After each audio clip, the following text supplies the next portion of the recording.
This is Meri at the Meri Atelier, and this is Sunday, November the 27th, and it's time to do some art. Welcome, welcome, welcome. Welcome to my desk. I have some things to show you, some things to talk about, and I have a little giveaway tonight. Let me get out to my channel, set things up so I can see folks when they come in.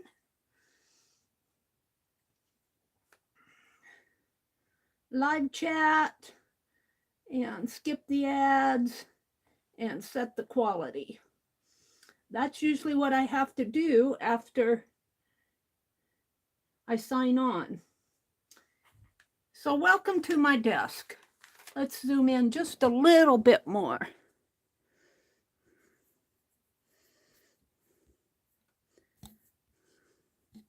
Is that too much? I usually give you all a ride. Oh, you're going to see my tights here. Let's tip the camera a little, maybe zoom in a little bit more. Now you see the curtain and over the cliff. Let's zoom in a little bit more. It's hard to get the zoom fixed on this.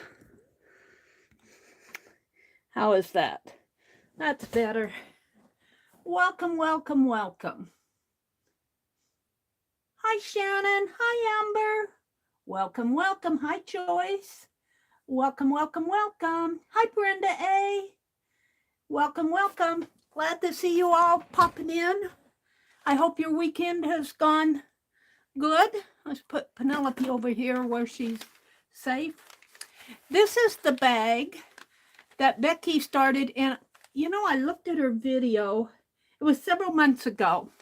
I looked at her video to see how she finished it off. I am following along, but I'm following along very slow. I've stitched diagonals, slow stitch diagonals across mine because I like diagonals. And I have stitched on my cloth embellishments, which are numbers we painted on canvas. And I did a stencil of this bird. And this one's a little bit more pink than this one's a little bit more red. I might add some red to this, but I can always do that with a marker later on. And I'm just at the point to where I'm stitching on. I think Becky used beads and sequins or buttons and sequins. I can't remember what she used, but I'm going to use buttons and beads on mine. I might put some beads around here. I have this box. Of course, now I won't be able to get it open. Yeah, there it comes. I have this box that I sorted out that I'm using to stitch things on. And I want to see if I can punch through. Let's do that right now. I have these little bingo wooden pieces, bingo numbers.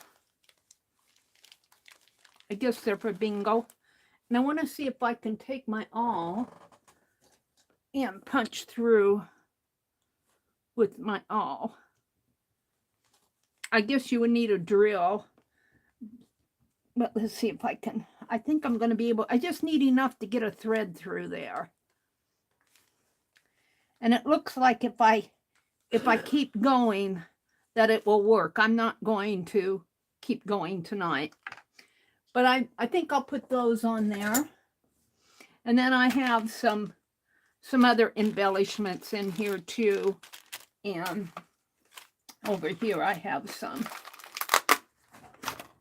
right here. Beads and buttons. A couple of, and I might find some more things. And then I have some music charms that I thought I would put on there. So I'm at the step to where we're adding embellishments to this. What did I do with it? That's in here. I'm learning to put things that I'm working on in little kits. Then I lose the whole kit. Welcome everybody who's coming in.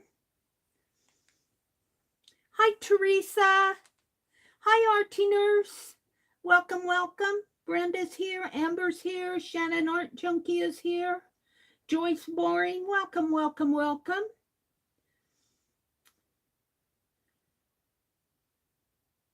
At the get-go, it's a convenience store and gas station, and we sell food that we make here as well.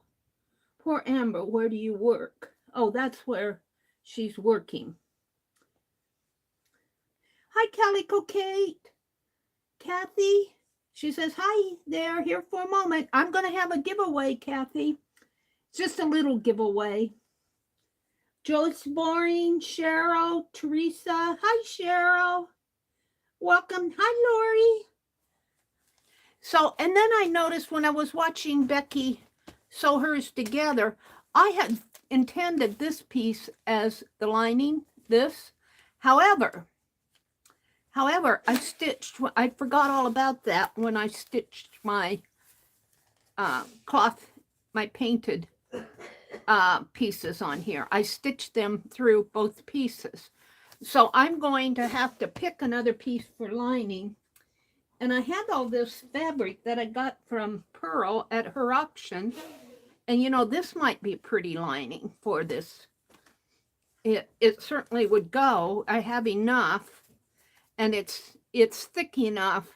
I don't know if I want it too thick though, because with this being lined here, if I don't put a separate lining in there, when I seam it up, my seams will show on the inside, and I don't want that. I have the rose. That would be pretty, and this is a bit thinner, and I have a lot of it. I might use that. And I have more rose. But what I really like is this, but I've only got a fat quarter of it. And I don't know, well, yeah, that quarter will be enough. I think I'm going to use this as my lining. This is awfully pretty. So I think I've decided, so my next step is to cut out lining and stitch it. And I've been watching how Becky did hers. So that's where I am on my bag. I do intend to do it as Becky did, except I'm going to put a zipper in at the top. I want mine to zip closed. So that'll be an experience for me. So let's put this fabric back over here. I'm going to have to put it back in my stash, but for right now it's just sitting down here. And these will, I just wanted to show you where I was on this. This is going to be pretty once I get it done.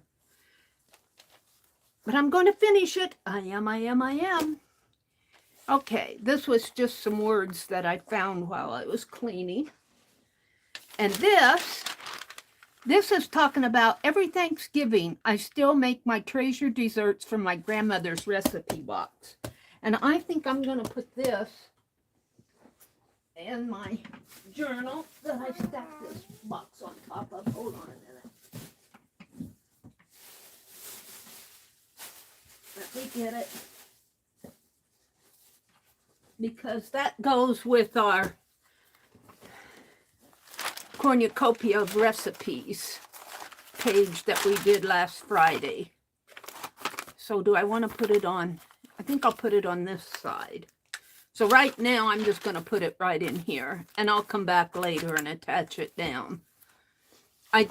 Friday I did the cornucopia of recipes page here. One more page, Mary. Ooh, let's eat.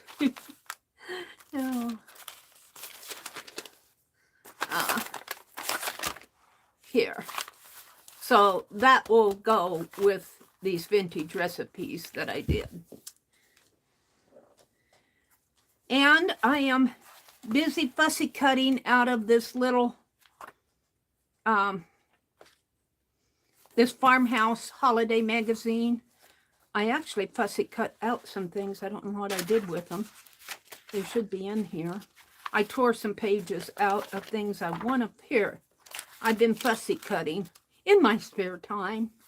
I'll just show you my progress on that. And we're down to what I've chosen. Hi, Mina. Hi, Janet Burgess. Welcome, welcome. Did I miss anybody else coming in? Cheryl, Janet, Joyce, Teresa. Let's see. We've only got 23 in here. I'm going to wait a little bit for more folks to get in here to have the giveaway. I'm going to try to take this picture off. Let's see how that compares to the size of my... Mitzi convinced me to only put one signature in my...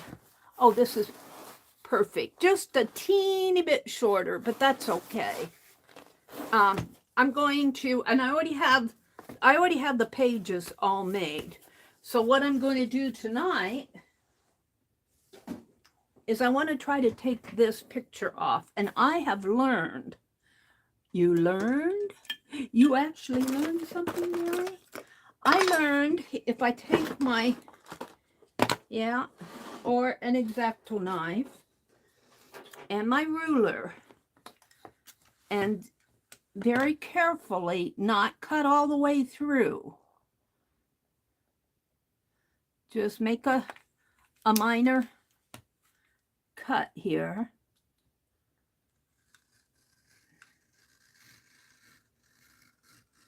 I'm cutting through the cover.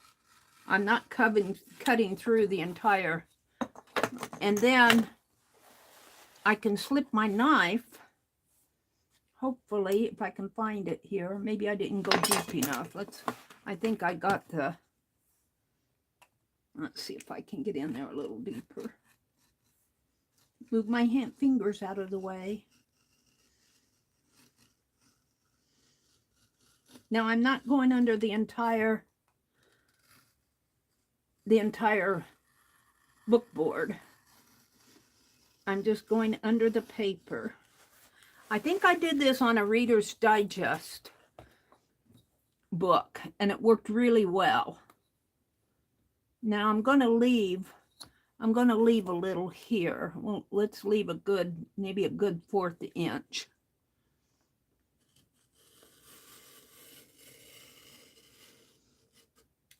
And the same here.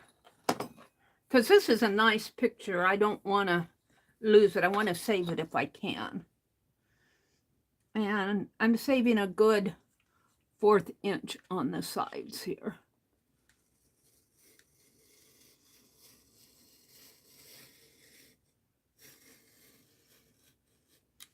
I didn't have to there. I got all of this.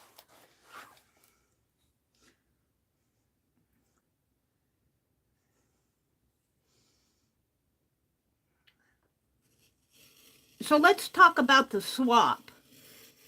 In my description box below should be a link to Janet Nash's 4th Art Saturday video that she did on Saturday.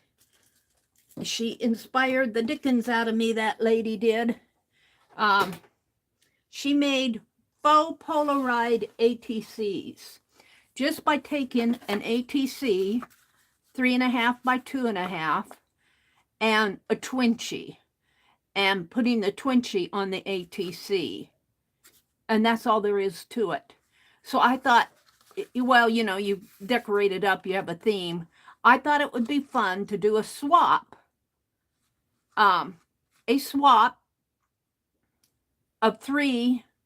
Do 3 of them. You only have 1 partner to send them to. You send all 3 to 1 partner, and you'll have a partner that will send back to you. And that's all there is to it. I need you to sign up if you're interested by, what did I say? I think it was the Friday. It was next Friday. Was that the 2nd or the 3rd? Let me look at my calendar here. December December 2nd. So we only have 4 days to sign up. Now, if you're not a member of Fibdiggity and you still are interested in swapping, send me an email. My email address is, let me go down to the bottom here. Let me see if I can type it in right. I always get it wrong. THE, the dot is in a different place on this tablet. where's the dot on this? Dot. I think that's the dot, M-E-R-I. TheMeriAtelier at gmail.com. And just send me a message and let me know if you're interested. I need to plug this tablet back in. I knocked it over. Send me an email if you're interested. It's only got 28% juice. It's plugged in now. And I'll put you on the swap list, and I'll just email you your partner. I'll need your address. If we'll need a address to give to your partner. And then in Fibdiggity, I'm going to put the partners in the swap post. If you're not in Fibdiggity, I will email you back with your address. With your partner's address. I'll need your address to give to your partner, which I will probably do by Facebook Messenger. I will not post it in the group. Just letting you know. If you're interested and not a member. And what we're going to do, Janet Nash's video is in the description box below.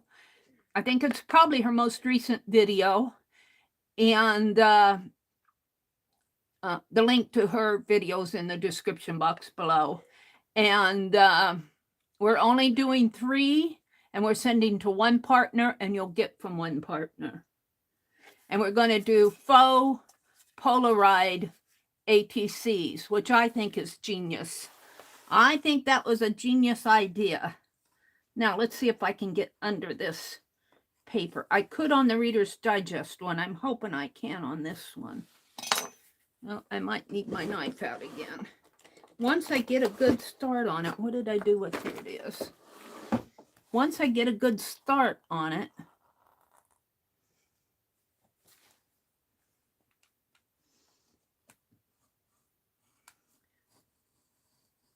and it needs to be done by, what did I say? December the, let me look at the calendar again. I think I said send it out by the 13th. But if you get it sent out between the 13th and the 20th, just get it to them by Christmas. There's no theme. You can choose your own theme. Now see what I'm doing with this palette knife? I'm coming underneath this picture. And once you get it started, it goes pretty good. And hopefully I won't tear it. And I'm just prying it off of the, and let's see, I think I need to go under a little bit more here. So, and we already have 3 people. I just posted it this afternoon, and I last looked, we had 3 people, so I know I've got some people in the swap. And I'm hoping as people look at the post that we'll get more people joining. Now, let's see, I come clear down to here. Let's see if I can get it off here. It goes pretty good once I get it started. And that way I'll be able to save this beautiful picture. And I'm going to make my volume 2 December daily out of the cover of this. I had it deconstructed for several weeks, so I don't have to work on deconstructing it. So that, and look at the fly page in here. I don't have to worry about, let me come back into chat. I do not have to worry about a pretty fly page paper in here. This is already Christmassy. Cheryl dropped a link to Janet Nash, I believe, to her. Am I streaming tomorrow? No, I'm not, Amber. Tomorrow's Monday. Janet Nash will stream at 9 o'clock on Monday Eastern in the morning, 9 a.m. Eastern. And Dee Dee Willingham streams on at Mondays at 8:30. Now, Tuesday morning, my surgery is tomorrow. My cataract surgery is tomorrow. And at 12:30. And depending on how that goes, I don't know quite what to expect with my eyes. Depending on how it goes, if I can stream on Tuesday morning, I will. But if I'm feeling bad or feeling like my eyes need rest, I'll post.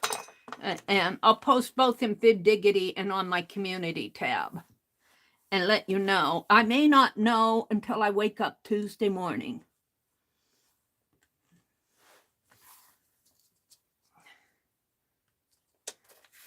But surely by Wednesday morning. Now, Tuesday, we have to go back, but they're predicting some light snow here. And I guess they're really going to get snow down south. If you're in Texas and Oklahoma, I think Arkansas, they're predicting snow.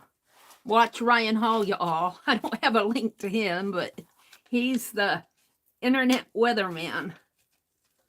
Well, how many are in here? 32 people are in here. Hi, Lori. Hi, Lori. Hi, Lori Pink Girly, and Lori Loves Montana. I've been thinking about you, Lori Loves Montana. Hello, hello, hello.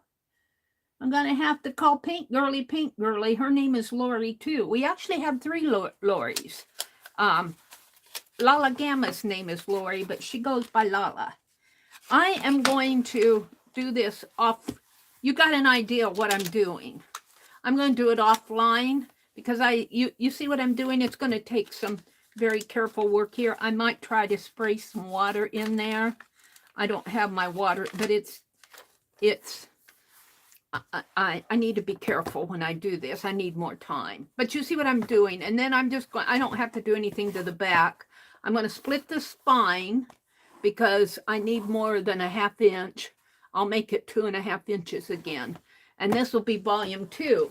Mitzi stopped me. I was going to split the other one in half and make it fit 2. And she said, no, Meri, just do another. So that's what I'm going to do. I think, hi, Jasper. We have enough people in here. I'm going to go ahead. We've got 32 people.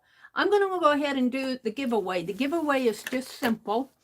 And you may or may not be interested in it. But if you're not, you can pass it on to somebody who you think may be. I accidentally got two double copies of, this is the most recent issue of the Piecework magazine. This is all about needlework history. And it's really good writing. And let me tell you, even if you can't afford the magazine, which is $10 in the United States, $12 in Canada, I think. It says AN, Canada, CAN, $9.99 in the United States. But even if you're not interested in, even if you don't do needlework, the history is just awesome. This is an awesome magazine. Now, I will say, if you don't have $9.99 to spend on a subscription, which I go to the needlework store and get it, I pick it up retail. I should subscribe to it. But if you subscribe to their newsletter, visit pieceworkmagazine.com. Pieceworkmagazine, that's all one word, .com. And subscribe to their newsletter. They just changed ownership, and I hope they don't change their newsletter because it's awesome. They have a lot of information, historical information about the articles that they have in their most recent. It's worth a read. The newsletter is worth a read. I hope they don't change their method of doing that. I'm very impressed by their newsletter. But this is the most recent winter issue. Let's see, I don't think they have do they have a subscription card in? I throw those subscription cards away. Here it is.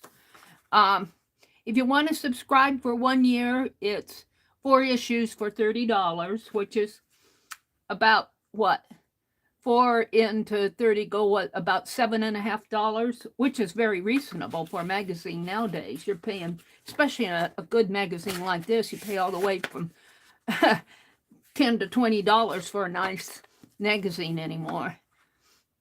A 2-year subscription is $55, $54.99.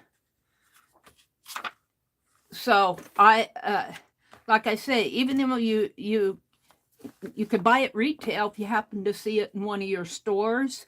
I'm kind of disappointed. All the stores are getting rid of a lot of their magazines, and of course they get rid of the ones I like, and they keep ones like 20 gun magazines. All these outdoor ones, I never see, very seldom do I see a man standing at the magazine stand and reading gun magazines in Walmart.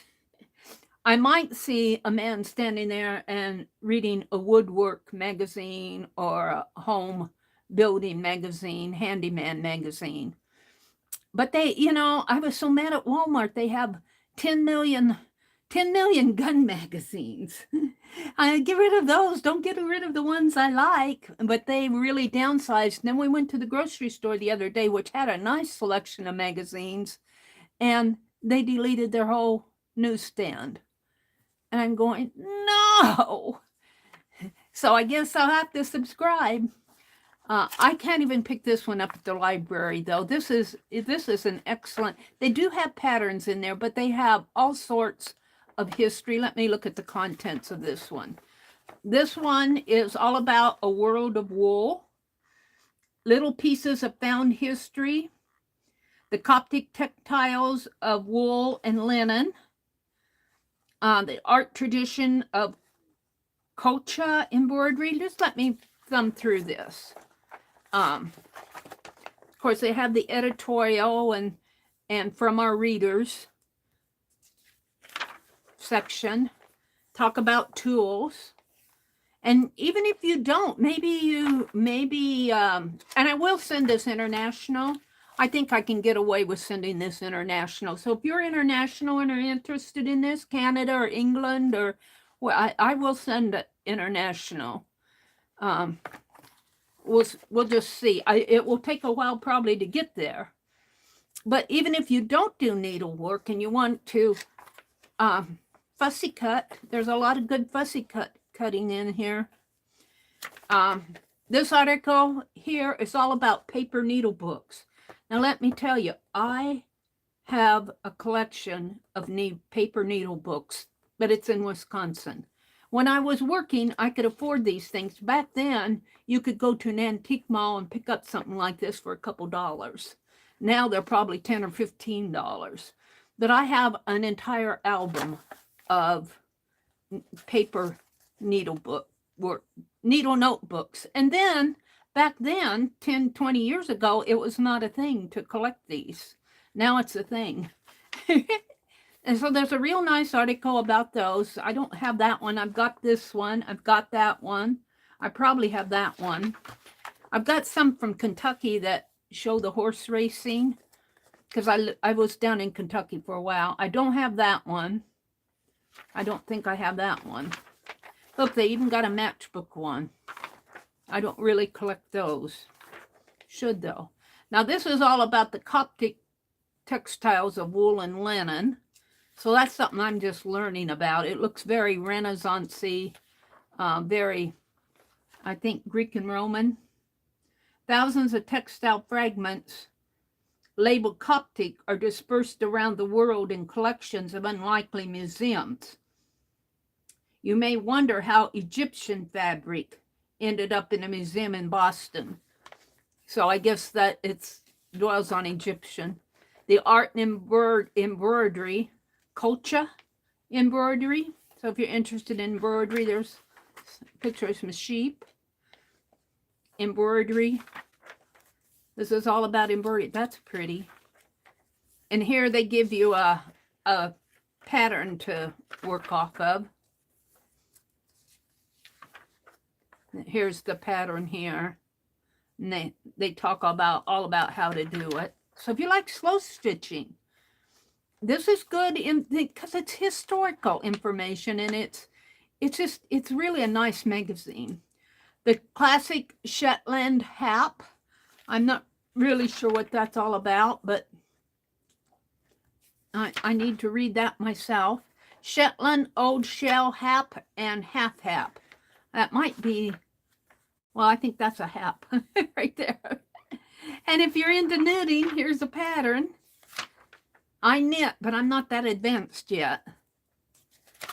And Australian knitting needle gauges. You folks in Australia are probably familiar or have seen these. Here's some more pictures of them. Very interesting. I haven't read this yet. The History of Crewel Work. Very nice, just very well done magazine. Jacobean, I can't pronounce that word. Crewel Work Project Bag, if you're into making a project bag. And crewel work, they give you a pattern. Yarn with a history as old as America. So now they're talking about Germantown and Pennsylvania and yarns. Historical. The Lost Mitten Pattern of Great-Grandmother Leroux. And I think they give a pattern for the pattern for it here. The mittens, if you're into knitting. Those might be fun to learn how to knit, because you don't have to feel with, this would be, I would think would be a nice beginner project for, well, not beginner, but beginner mittens, because you don't have to do the fingers. Felting, Wool Superpower. Here's an article on felting. And I'm just thumbing through it so you can see what's in here. And this is talking about the long thread. This is a, I think this is all about a lady who dies. Let's see. Oh no. I'm not sure what this is about. So don't strike that message about dying. And then they give places in the United States where this magazine is sold. And it's sold in Nebraska at the Plum Nelly, which is in Hastings, is where we go shopping all the time. And then they suggest some books here, suggest a lace book here, The Threads of Power. Oh no, this is a show I think they're going to have, a gallery showing. So this is, I'm going to have a giveaway for this. I will send it out tomorrow. International are welcome to play. I think I can probably, it'll probably cost me a little bit more to send this, but I will send it international. We'll see how much it costs. I'm going to take the price mark off of this. Well, you'll see the barcode, but I'm going to take the price mark off. So let's just do it right now. I've got 31 people in here. Hi, Angie. Welcome. I said hello to Jasper. Let's refresh my chat. Let's see if anybody else has come in. Jasper gives a thumbs up. Cheryl says, please give a thumbs up. Angie's here. Lori is here. She says she's doing well. She's out of town. She's in Spokane, Washington. Well, look at that. I've been to Spokane for just a little bit. Hi, Carol, the Canadian artisan. Jasper, Cheryl, Paint Girly. I think I've said hello to most of you. So let me get a pen out here. And we're just going to say piecework, winter. And I'll send this out tomorrow because I have to go to the post office anyway. So, and I'm just going to pop it in an envelope. Might be a little note attached, but that's all you'll get. But it's a $10 magazine. And this is a giveaway. And today is 11/27/2022. There's 32 in here. Do not put in a number till I type in go. One number only. If you see somebody has your number, you know, the first person that has the number that if it wins will get it. But if there's duplicates, try to call attention to it. And I personally do not mind if you change your number.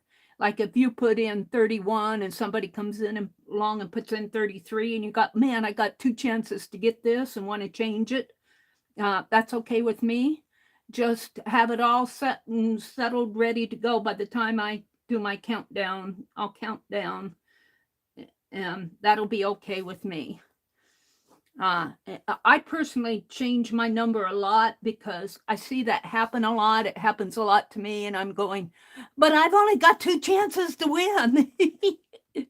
And I try not to do that to other people. If I see I've done it to somebody, I'll change my number. I know that drives some people crazy with see a lot of number changing, but hey, the mods can always refresh. And this, we've got 33 people in here. It isn't like there's going to be 10,000 numbers. So, from 1 to 150, don't say anything until I type in go. And while you're putting in your numbers, I'm going to go out and do the random org thing.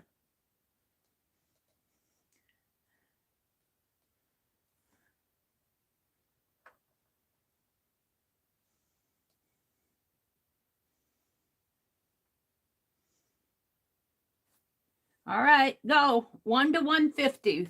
We're doing a giveaway for this duplicate magazine.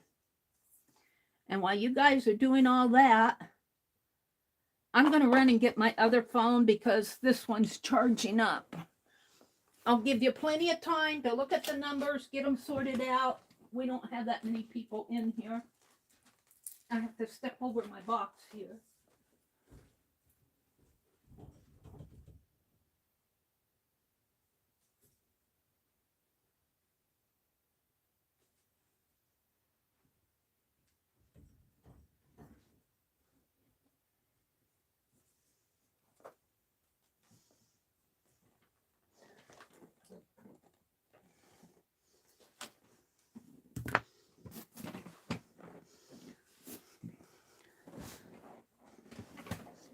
All right, let me get signed on here and get out to random org, clear all my notifications, and go to my browser, type in random org. Oh, I forget it's up at the top here on this phone. I can change that, but I just haven't. Sequence number.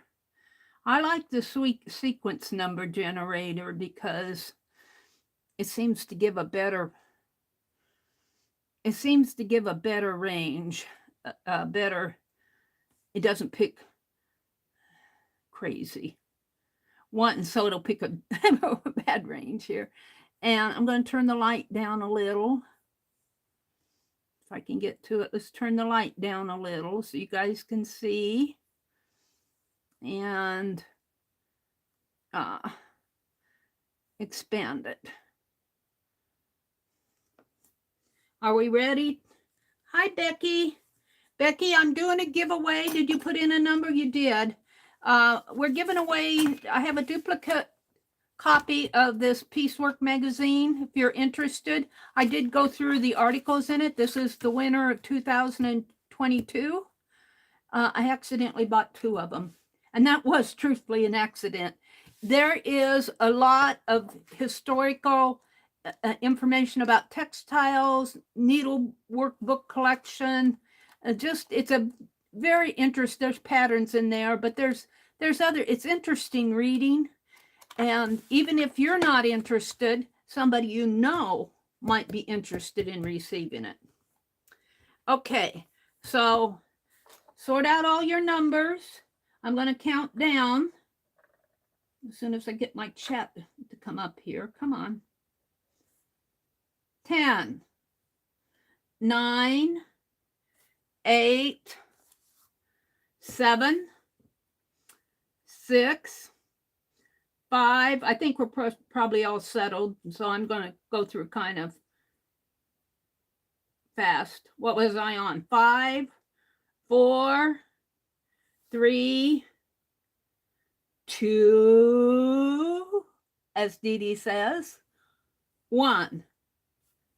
Stop. Okie dokie. Hudson Sailor, what do you want? 5 or 1? I'll take 5 unless you want 1. Delete the number you don't want, Nancy. We'll give Nancy a chance to. Oh, 5 was chosen earlier? Okay. Would you delete your 5? There you go. Did you pick 1 out of desperation? You want to stick with 1? I'll give you a chance because you were the last one. Do you want to stick with 1? I'll give you a chance to. Let's give Lisa a chance. Lisa, did you enter the? Let's give Lisa a chance to give a number. Lisa, we're having a giveaway, and Nancy, if you want a different number, you can put in a different number because I have a feeling you did that. I got to get something in there. Just got here. Well, why don't you go ahead and put in a number, Lisa? I'll give you a chance. I'll move my stop. That's what, 42. Let me move my stop here. 1 will be fine. Okay. Let me move my stop after Lisa's. Was 42 picked? Did somebody get 42? I don't see it in there. I think you're good, Lisa. Okay, let me refresh. All right. Here we go. And welcome, Lisa and Nancy. I'll get this mailed out tomorrow, unless I don't have your address.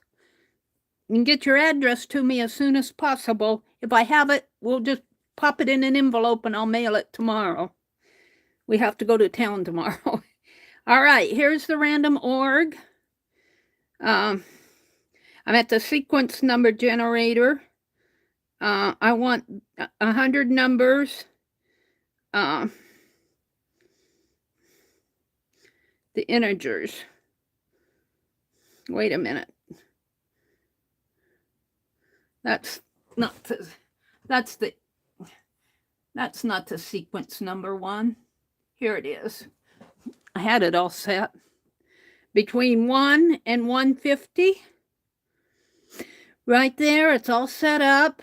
Part 2 is go. So here we go. Get sequence.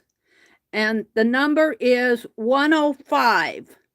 Who has the closest number to 105? So the number was 105.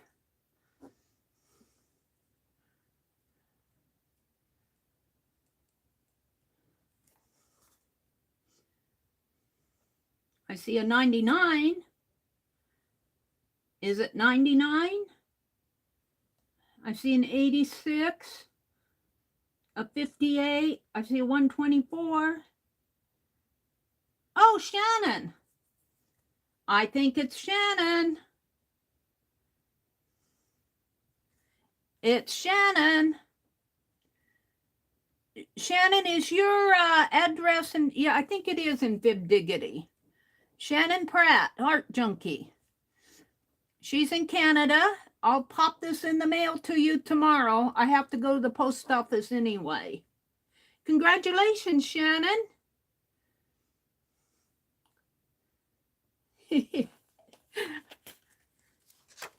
You're very welcome. It'll be interesting reading, even though I don't know if you do any slow stitching or needlework, but there's a lot of history in here.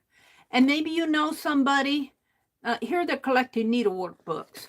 Maybe you want a fussy cut out, or maybe you know somebody who will be interested in it. So there we go. That was our giveaway. And I will pop it in the mail tomorrow. I think I have Shannon's address. Congratulations. And hi, Icy. Welcome, welcome. Let me turn this off. So, don't forget about the swap.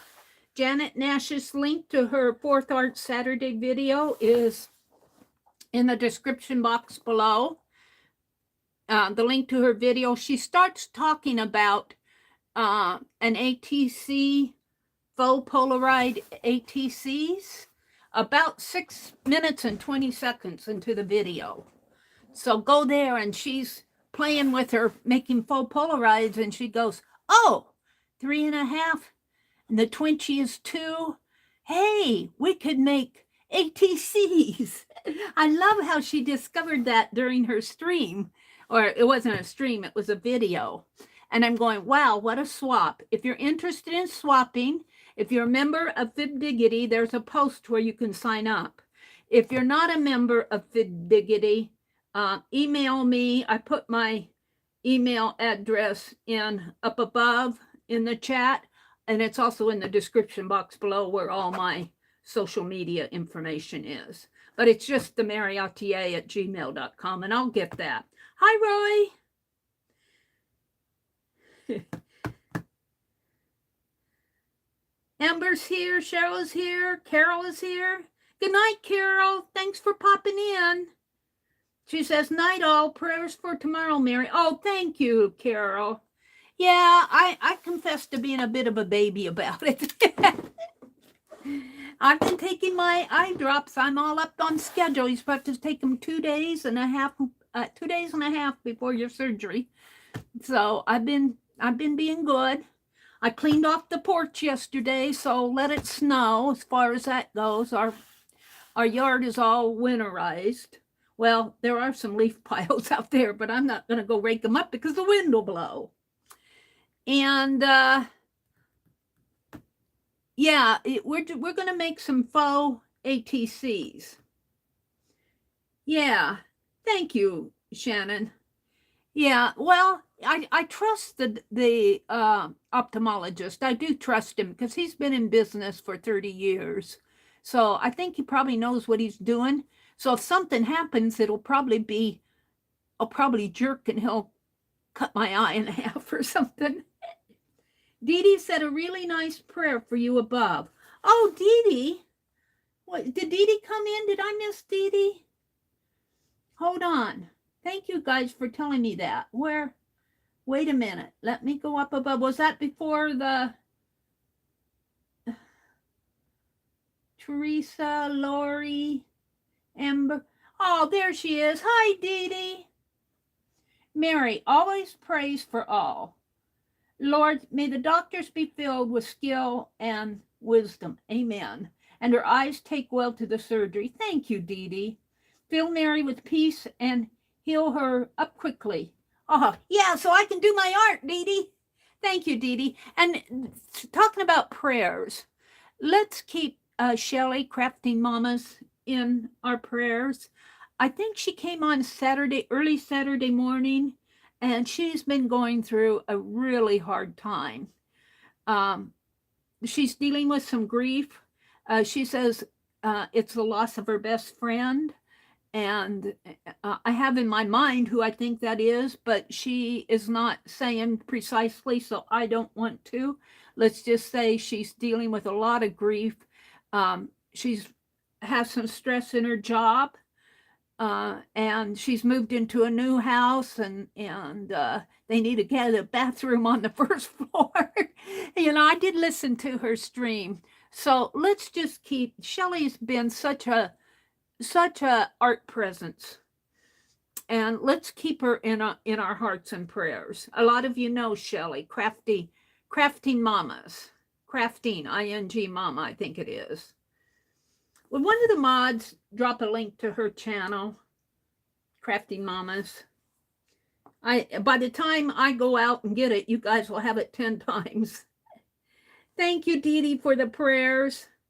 Bless your heart. Dee Dee comes on, and if you drop a link to Dee Dee's channel too, that would be appreciated. Dee Dee comes on tomorrow morning at 8:30 Eastern. And I do have a link to Janet's 4th Art Saturday faux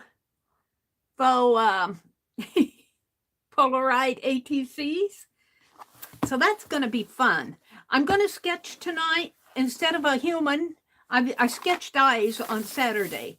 I'm going to sketch a squirrel eye over here, an animal eye, but I'm not going to do that right away. We're going to make, I think, some, if I can get to them, some faux ATCs. We only have to have 3 for the swap. Let's see if I can get out some paper here. I think I put it all in this box. Let me reach for it. I'm reaching for it.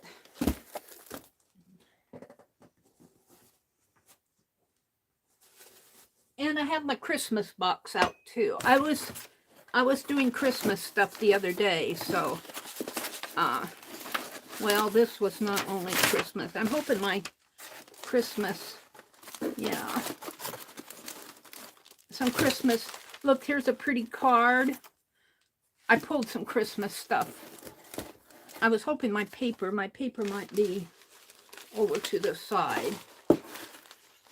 I'm going to make some faux ATCs. The silvery paper there. Here's a pretty, this is the back of the card. Do I have the front? No, I think I used, no, this is tablet paper, so I could do 3 right there. And I've got tags. I could use those, but here's the paper I'm looking for. I'm looking for some paper. And I've got children. I don't know. And I've got this red. Oh, look, and I've got this. Let's pull this out. We might use that to attach onto there. Okay, this is enough for right now to make 3. And I'll probably make more than 3 because depending on how many people join, I'll probably send 1 to everybody. Depending if we got 80 million joining, which we won't. I won't send that many. 80 million. You know what I mean? If it's too many. And this was nice paper. Scrapbook paper. I could get some Polaroid out of this. Look, I already punched a hole there. Only I want a square one. So, let's see. I do think I'm going to start with,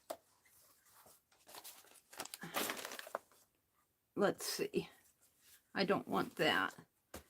If I choose something out of here, that'll make a nice background. Oh, here we go. So we're gonna make 3 to start with. And I think I'll use a red background. And this. And let's see. I found my other punch. Where did I put it?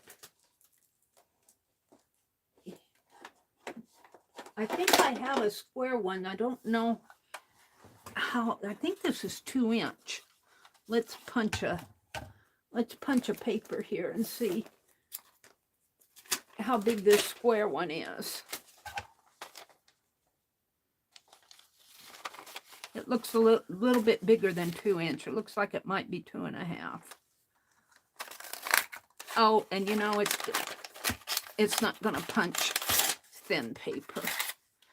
Let's get a thicker paper here. Get one I don't care so much about. One that's pretty standard. Here, we'll do it out of the green polka dots. I need a thicker paper for these bigger punches. This one should work nice, though, because I paid full price for it. Well, I got it probably while it was on sale, but this shouldn't be a flawed punch.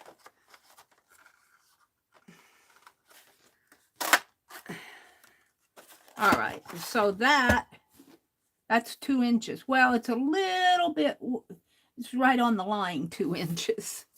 So that square will work. And I was hoping to do these birds.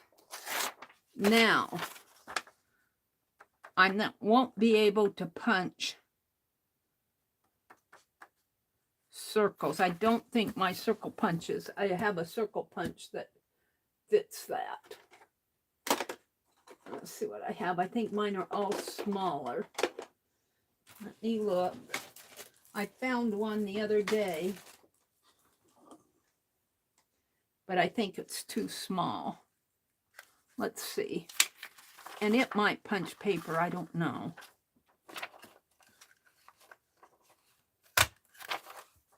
Well, where did it go? If I center it right, I won't get the outer rim. And my big circle punch is 2.5 inches. So these might fit nice if I put them on a background.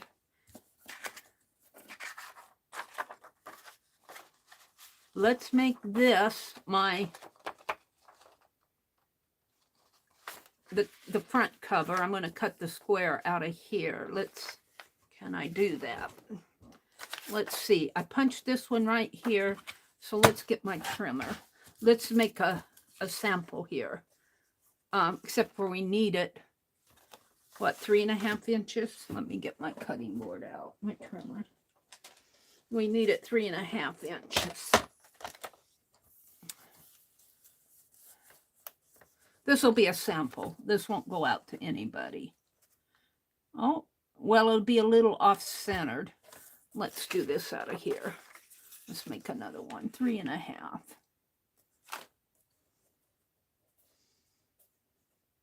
Three and a half by, boy, I tell you, that feels big to me. Oh, it's only 2.5 this way. It's only 2.5 this way. Let's try it out of here. No. Meri will figure it out. Hold on. This is a sample. We want 2.5 in width and 3.5 in height. An ATC. So that's 2.5. And that's 3.5. So here's an ATC. Now, I cut this little piece out here. So if I punch this out of here, and I want to punch it fairly even.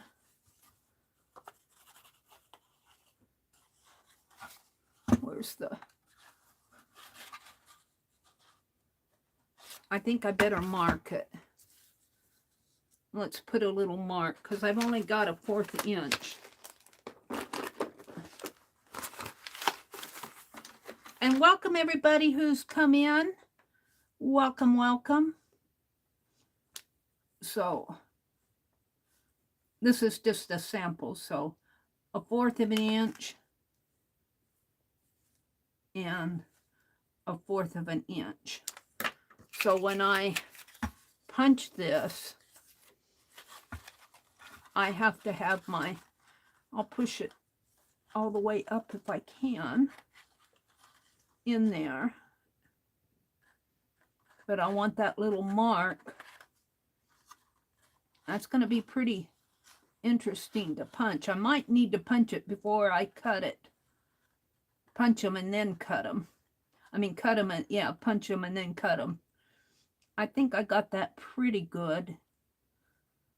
Now, let's see if I can punch it before it slips on me. Oh, no. I goofed it. I'll have to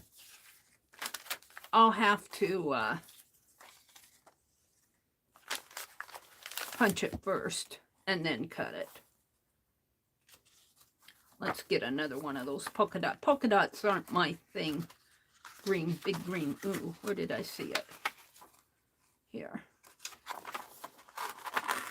I think it'll be easier if I just punch a couple. Let's see, 2.5. And then cut around them. I'll leave a good border here. Let me put it in my right hand. Oh, good thing Meri only has to make 3 of these. Well, I might make more than 3. This is me figuring it out. So there's 1, and then if I come over here, I think I'll have enough room to do 2, because I only need a 1/4 inch on each side. Let me come over just a bit more.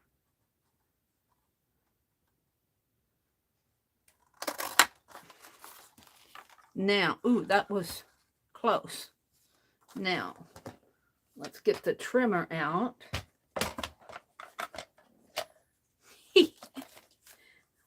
What's under here? Stuff. All right, we need to cut this at 2. We need a 1/4 inch in here. Let's trim this. We want a 1/4 inch. From there to that line is a 1/4.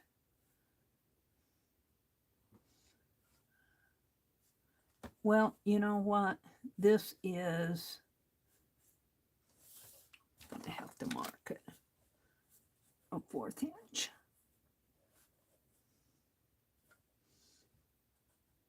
A 1/4 inch would be right about there.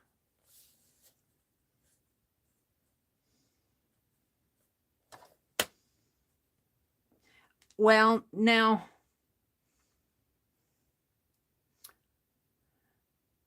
yeah, I'm going to leave it the size of the punch. It'll just fit in there. If I'm going to leave it the size of the punch. You could, if you, because I'm punching these. If you're cutting them with a knife, you could have some overlap.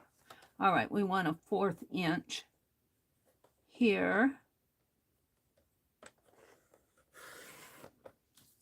And we want this at a 1/4 inch. Let me get it set. Whoops. We want a 1/4 inch there. And a 1/4 inch, because we're using a 2-inch punch, a 1/4 inch is pretty slender, but it's an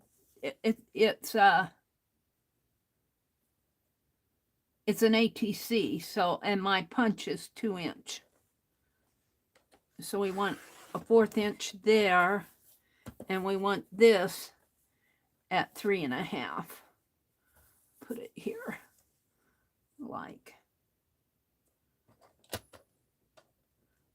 Wow, I need to punch that up a little higher.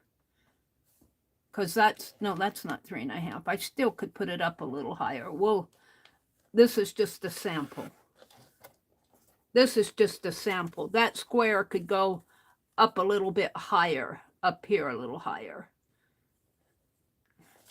But that's okay for a sample. I won't give these away. These are me figuring it out. I just thought this idea was the coolest thing ever. That's 3.5. Yeah, that's just seems to me like it needs to be up higher.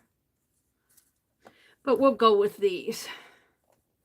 Well, actually, that was the sample. I want to take the snowflake one and punch. So let's punch up a little higher if I can. Leave plenty of room. And I may not get them because, see, I had it pushed way in. I'm not going to push it way in, but I still want to get it straight. So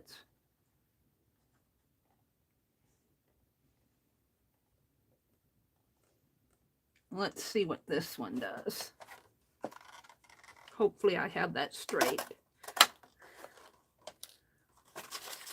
Yeah, that's up a little bit higher. Let's see if I can do that again over here. We'll leave some room over there. Now I have it pushed way in. I want to come up. I'll do better if I'm standing up for this. I'll be able to see it better. So that looks straight.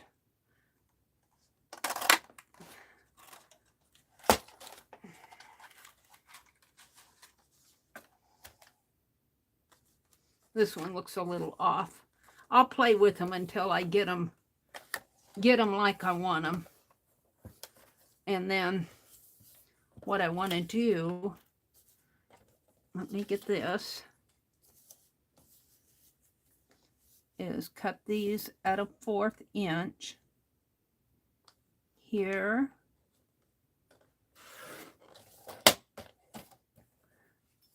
And here.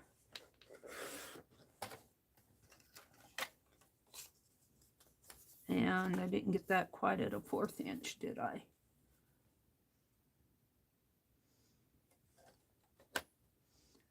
A 1/4 inch there, and 3.5 here. And that leaves me a little room to do something down here. I might stitch on them, because I've been having all sorts of fun with that sewing machine. Let's do this one. And let's see, I want a 1/4 inch here. See, this one's just a little crooked. It's a little crooked, not too bad though. And here. So this won't take I mean, once you get your routine down, this won't take that long to do. Once to do 3 of them. However you want to cut out your frame. And we want 3.5 here. I'm only going to do 2 here. This one could have been up just a little bit higher, I think. We'll work with that. But here I got 2. No, I think they're about the same size. Now I want to take, and I want to punch out 2 birds. This is note paper. And I'm going to fold this in half. Well, no, it punched that pretty good. So I think I'm going to go with it. We'll see how it punches. Oh, I'm going to have to trim it because, see, it's not going to punch my... Where's my scissors? I got a pink brush along with my scissors. We need that punch to fit in that circle there.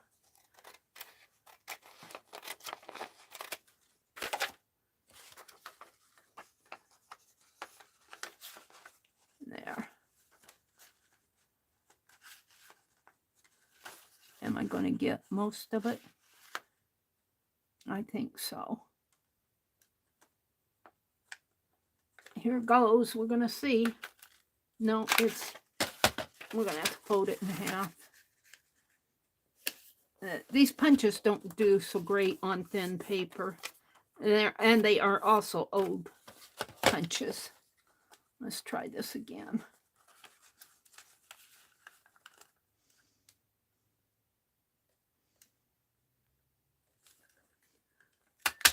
There.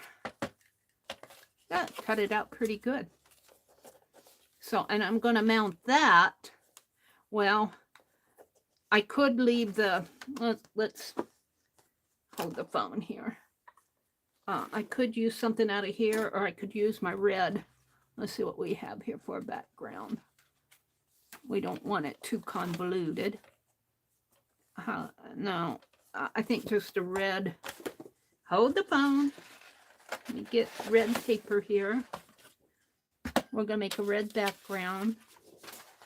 Let's do this other one. I have to cut it.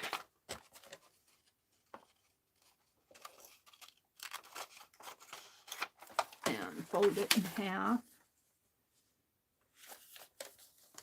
And for 3 of them, I do my punch. This isn't going to take you a long time to do.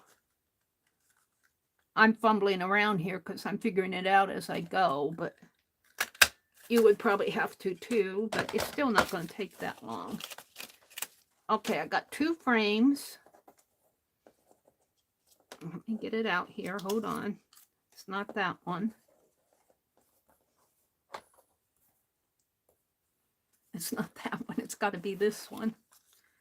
We got a bird and a bird. Now, I'm going to cut this as the background, and I could let that background show through like this. Or I could put this on a square. I think I'm going to leave it like that. I think I'm going to leave it like that.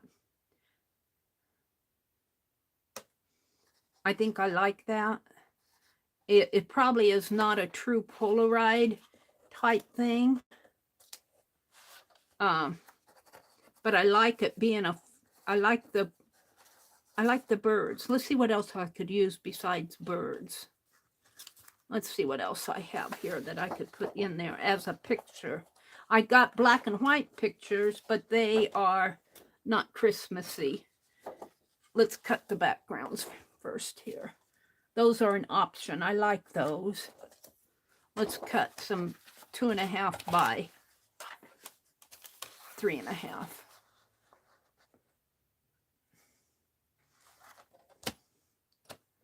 Two and a half.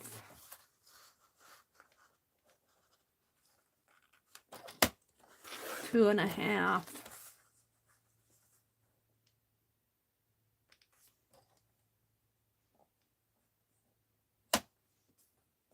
Do I have it straight?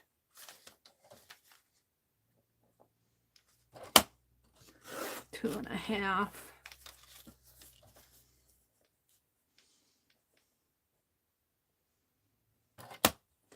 2.5.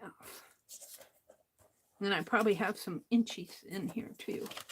So we want by 3.5. And I'm only going to do 2 for right now. 3.5. So my thought is to put these on here. Like that. Now, I like the circle in there. I like the decorative element. You know what would be fun? Would be put them on a piece of fabric. Wouldn't that be fun? Or you could just use something out of a Christmas magazine. I have that magazine that I threw off over here. Hold the phone. I threw it way. Reach.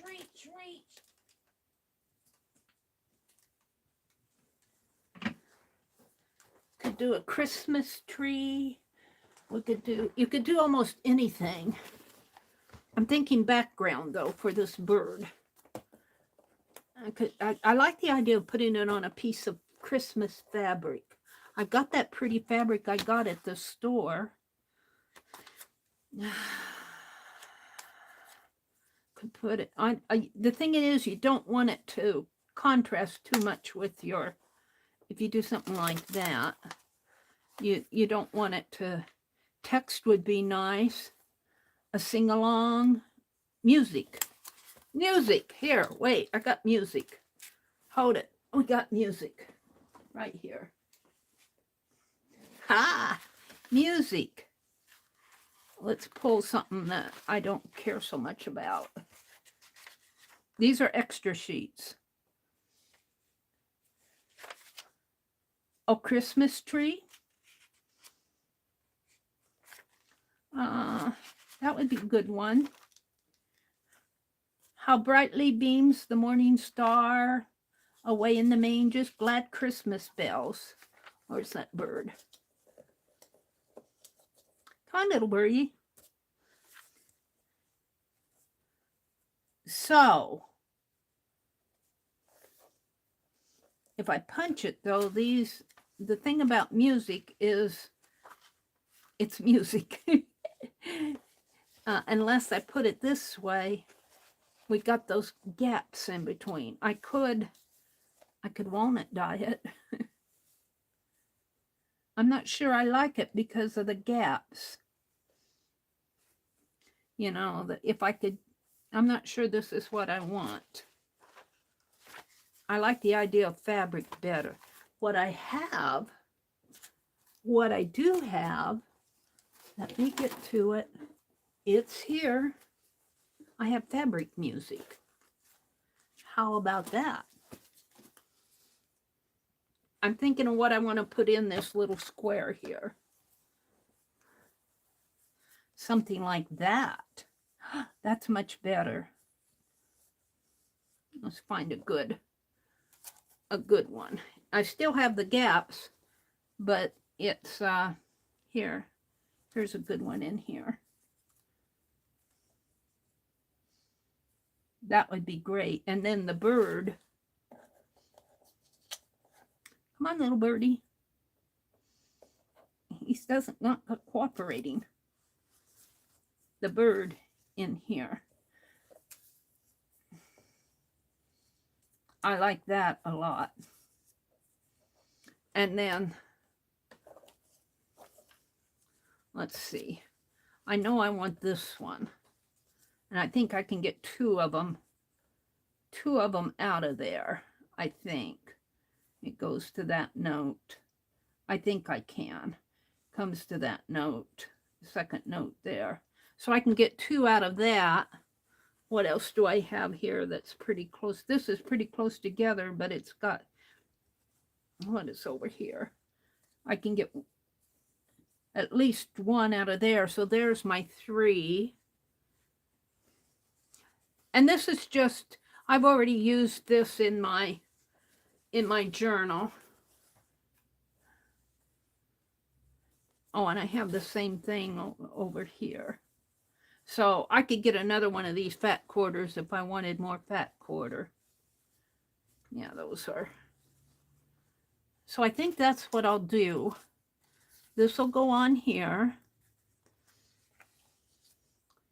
And I think I'll cut it bigger than 2, though. I think I'll cut my fabric 2.5 by 2.5. And let the fabric, and maybe I'll stitch this down and stitch my fabric on there. Stitch my fabric in the background. Maybe I'll even stitch the bird on the fabric before I stitch the... So I'm not going to finish these tonight. I'm planning them tonight. Let's get my ATC here. ATC there. And then this if I want more. I don't know how many are going to be in the swap. I don't know how many birds I have. Where's my other bird? Where'd he fly off to?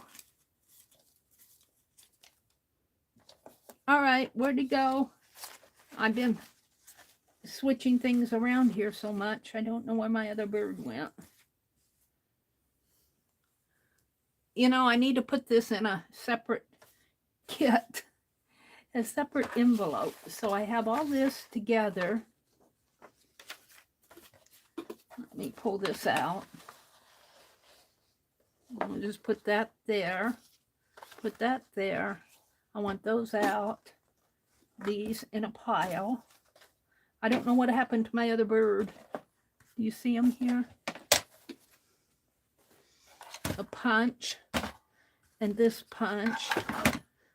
The paper. I might have to punch another bird. But that's okay. I'm going to put all of this as an envelope and I'll work on these. I'll work on these. Not tomorrow morning. It depends on how I feel when we get home tomorrow. Probably not till Tuesday. But I only have to do 3 of them. I'm looking for my other bird while I'm doing this. And this is all scrap. This is just me figuring stuff out. I'll use it for clusters and note cards and whatnot. I don't know where that other bird flew off to. He's not here. Did I put the... Is this him? Nope. I don't know what happened to my other bird. That's okay. He'll show up.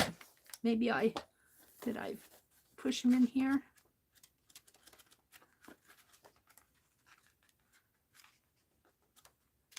No. I don't see him in there. Is that him? No. I got so many round circles. All right. Let me get something to put all this in.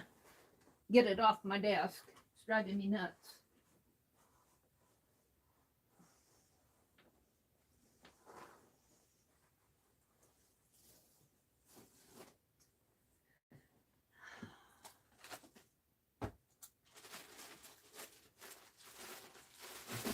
Meri has so many scraps.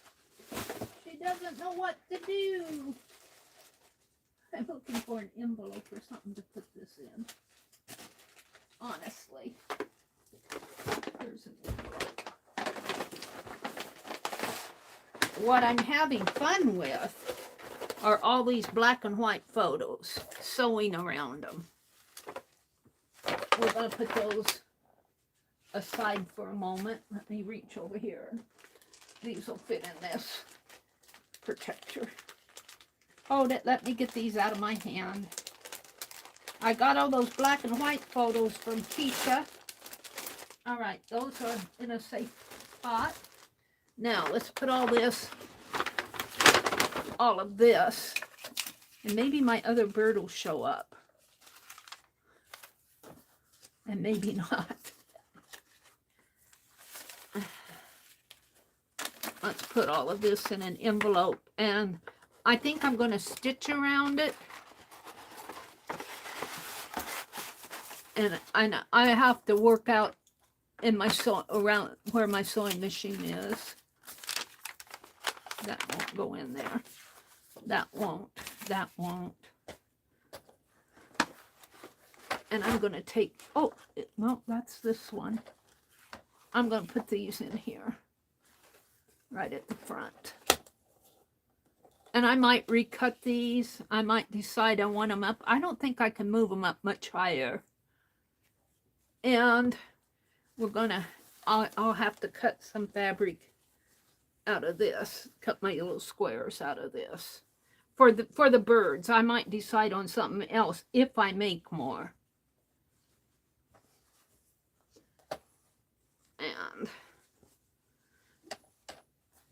But you could get a Christmas, well, just let me put this away and before I move on and talk, because I can't do everything at once. Oh, this is not going to fit in there. Yeah, it does. It just has to go in there slowly. Put this on the other side of it. And yeah, I'm just going to take these and stuff them in that envelope, just like that. That's just scrap from my stars. I'm working on my Christmas postcards out at the sewing machine. Oh, I spilled a little water there. Not too much, though. And my water in my Dixie cup. All right, punches. I'm going to keep with it. And I'll put this behind my chair, and I'm going to move it out by my sewing machine. Let me move it. There's something else I'm going to go through tonight. I might have to zoom out a little. Let me move my trimmer, and I'll come out and look at chat here in a minute.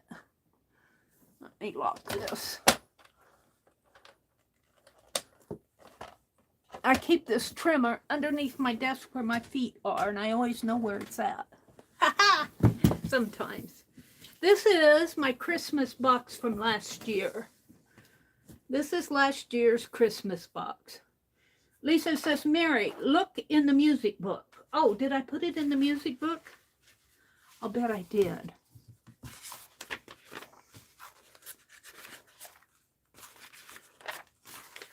Oh, Lisa, you're a genius. There it is. Lisa, thank you. Sure enough, there it is. It's in the music book. Let me put this in the envelope, in that little pad of paper. Thank you, Lisa. Now I have to. All right. The lost is found. Yay, Lisa. Good at finding the lost.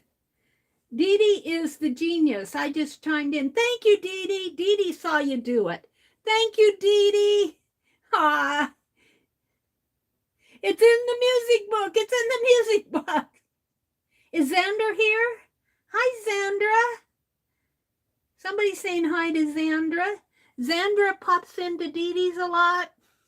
Xandra, I keep seeing, I don't think you sent me a friend request. I think I keep seeing you as a suggested friend on Facebook.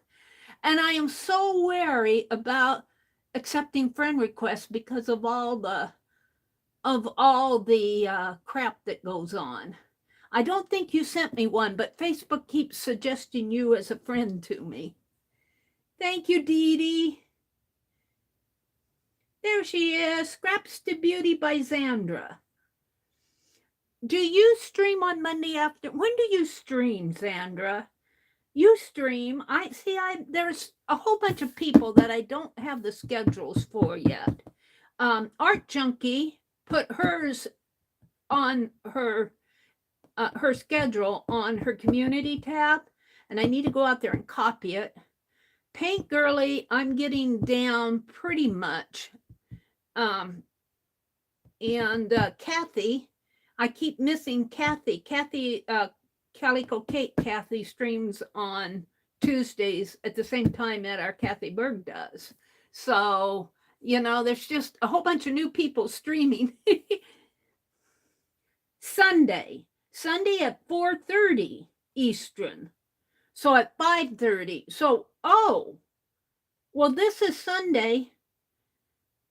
Why aren't you streaming now? That's because that's 5:30 Central, and I come on at 6 Central. So you should be streaming, Sandra. There's always the replays for either one of us. If you watch Xandra, you can always come back and watch my replay. And the same way with the two Kathy Bergs. That's almost the way we're going to have to do it, is choose one to watch and one to watch replay. Janet Nash and Dee Dee overlap on Mondays. So I'm trying to get all these schedules down in my head. And the times always vary because, sometimes people can't make their stream and sometimes, things come up. Dee Dee says, Meri, you're in the music book. Meri, your bird is in the music book. Lisa's here. Cheryl dropped a link to Fib Diggity. Becky said, I was thinking make one out of cardboard as a pattern. That's a great idea, Becky. She's talking about the faux. Yeah, and I'm going to have to do that because I still think I can move that square up a little higher. I might resort to cutting them with instead of cutting the frame out with a punch, cut it with an X-Acto knife, especially if you only make 3. With a punch, it's kind of hard to get it placed straight in there. So I might cut it out with my X-Acto knife. We'll see. I'm not going to worry. You got the idea. We're going to swap them. If you're interested in joining the swap, and if you're a member of Fib Diggity, there is a post where you can leave a comment if you're interested. If you're not a member and if you want to swap, just email me at TheMeriAtelier at Gmail, my channel name, at gmail.com, or message me on Facebook if you're on Facebook. And we're only sending out 3 to 1 partner. I'd like to have everybody signed up by the 2nd. And I think I said the 13th to send them out. I forget what date I said, but between the 13th and the 16th. As soon as you get them done, send them out. And I'll try to get the the swap people matched up. I don't think we're going to have a big crowd, so it shouldn't be hard to match up partners. And I'll try to get that done on the 3rd, which is a Saturday. So if you're interested, I think these faux Polaroid, watch Janet's video. I put a link to her video in the description box below. I think it is a great idea, and you can see what she did. She kind of came up with it while she was doing a video, you know, and it was really interesting. I love when people wander into something like that. They say, oh, this will work for a Faux Polaroid ATC, and I'm going, swap. So I thought I would host a little swap.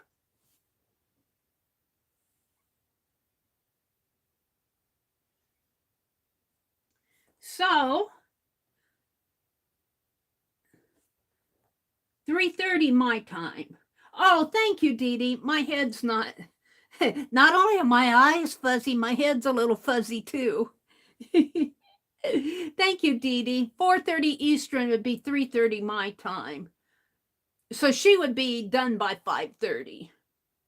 She's on earlier, Riri says. What would I do without you guys? I don't know what I'd do without you. Sunday afternoon. All right. Well, anyway, we're going to open my Christmas box carefully here. It might hit my camera stand. And this is from last year. I don't have a whole lot in there, but I do have some things. I got an Ideals magazine. And, you know, you could pull stuff out of here, especially maybe a verse out of here for some journaling. Who knows? This is an Ideals magazine, a Christmas one. So I got that. And I'm just going to go through it. I'm not sure. I bought some of these holiday mini lights. And I was going to put them on my Charlie Brown tree. But I threw my Charlie Brown tree out, so here they are. I've got some plaid ribbon here. I'm sure I got that on sale at Hobby Lobby. And I've got some Santa Claus napkins. It looks like he's only on one square there. It looks like the cheapo napkins where they only put Santa on one square. I got some little sacks. I think Friday, does somebody know or want to put in the link to the Flip Through Friday that's being started? I just subscribed to her channel. Her name is Kristen. I don't know if her channel name is Kristen, but I thought I would flip through this coming Friday on my my December daily from last year. I've got the one from 2017 too. And let's see, I've got a couple magazines. These are, we didn't get this yet, the Lakeside Collection. I haven't ordered out of them. They probably quit sending it to me. These are for magazines for fussy cutting. I'm going to put them, I'll put them back at the bottom.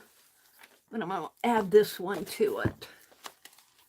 And what else do I have? These socks. I think I bought some socks this year too at the Dollar Tree. I got kitty cat ones. And some seals and some note paper, a little piece of wrapping paper, a sack, one-sided Chris Santa Claus. Oh, maybe they're two-sided. No, they're only one-sided. One square Santa Clauses. Probably got them at the Dollar Tree. Let's see, where did I get these at?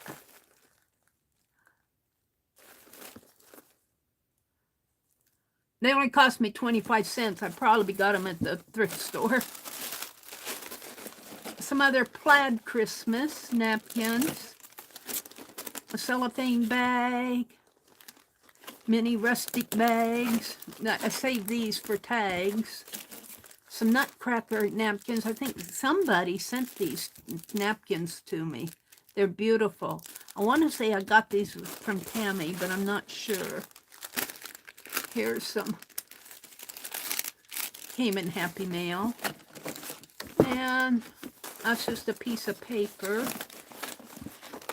What do I have here? I think these are envelopes. These are just envelopes. I'm not going to show them because I got all the addresses. I think I put all the cards in my journal. Becky, I think, flipped through her Christmas card journal here recently. Here, this is what I'm looking for. I want to put a little stamp on the back of my postcards. Now, if you saw my Christmas postcards, I stitched the stars. I'm stitching stars out of that striped material on a piece of just plain white Bristol board, 4.5 by 6, and then I'm doing stitching embroidery around. So if you look at the back, I've got the embroidery stitched with the sewing machine around the border, and then I've got where I stitched the star on the front, I've got the star stitched on the back. So I was going, well, how am I going to address it? But what I think I'm going to do, I'm going to see if I can stitch on some copy paper, and it's 4.5 by 6. So if I make my copy paper like 4 by 5.5, and what I want to do is stitch on that and paste it down. And so I'll have a stitched, maybe a little address line here and an address line there. And then I wanted those stamps. Where did I put the stamps? All right, Dee Dee, where did I put the stamps? Come on, I kept them out. Did I put them over here? There's magazines and the envelopes.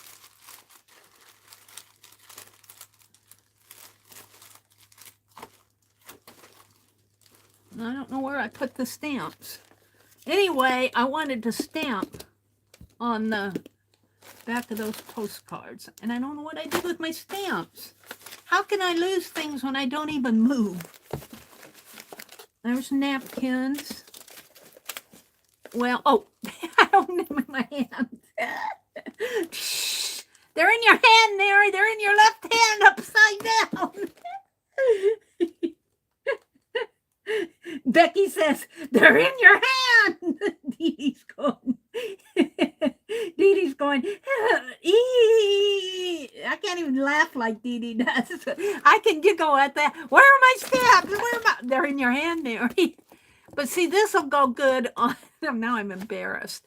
These will go, look, I got no peeking, December 25. I got that cute little house. I got a little Santa Claus. A little snowman, it looks like, or a little boy. It looks more like a snowman to me. Maybe it's an elf ice skating. So I'm going to take one of these stamps and stamp it down in the bottom. And maybe the Merry Christmas. Or I don't have a Merry Christmas on here. I might have one that says Merry Christmas. I want to do it pretty simple. Let's keep these out. I'll put that with the music book. So if that's with the music book. So if somebody hears me say, where's my stamp there with my music book? We had a swap, I think, with Becky once. I think Becky's group, it's been a couple years ago. And I sent along some of those bags. And in there, I sent a pin. I found these pins at a bargain. Some of them are vintage. Some of them were probably dollar store. I don't know where I found them, but I got them for a bargain. And I sent a box like this to everybody in the swap, and I actually crocheted the snowflakes that went in there. And I kept one for me. That's what this is. So I put that in my Christmas box. This is really I think that's a coin holder or whatever. And what do I have here? These are just back of cards here. I was doing something with cards. Here I've got somebody I think sent these to me. These could go in my journal this year. I think I'll keep those out. Send a thank you. You can learn more about your gift.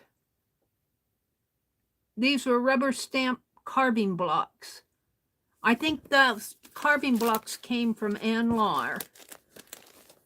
I try to write who sent me that, but I know Ann sent me these. These are some things that I made last year.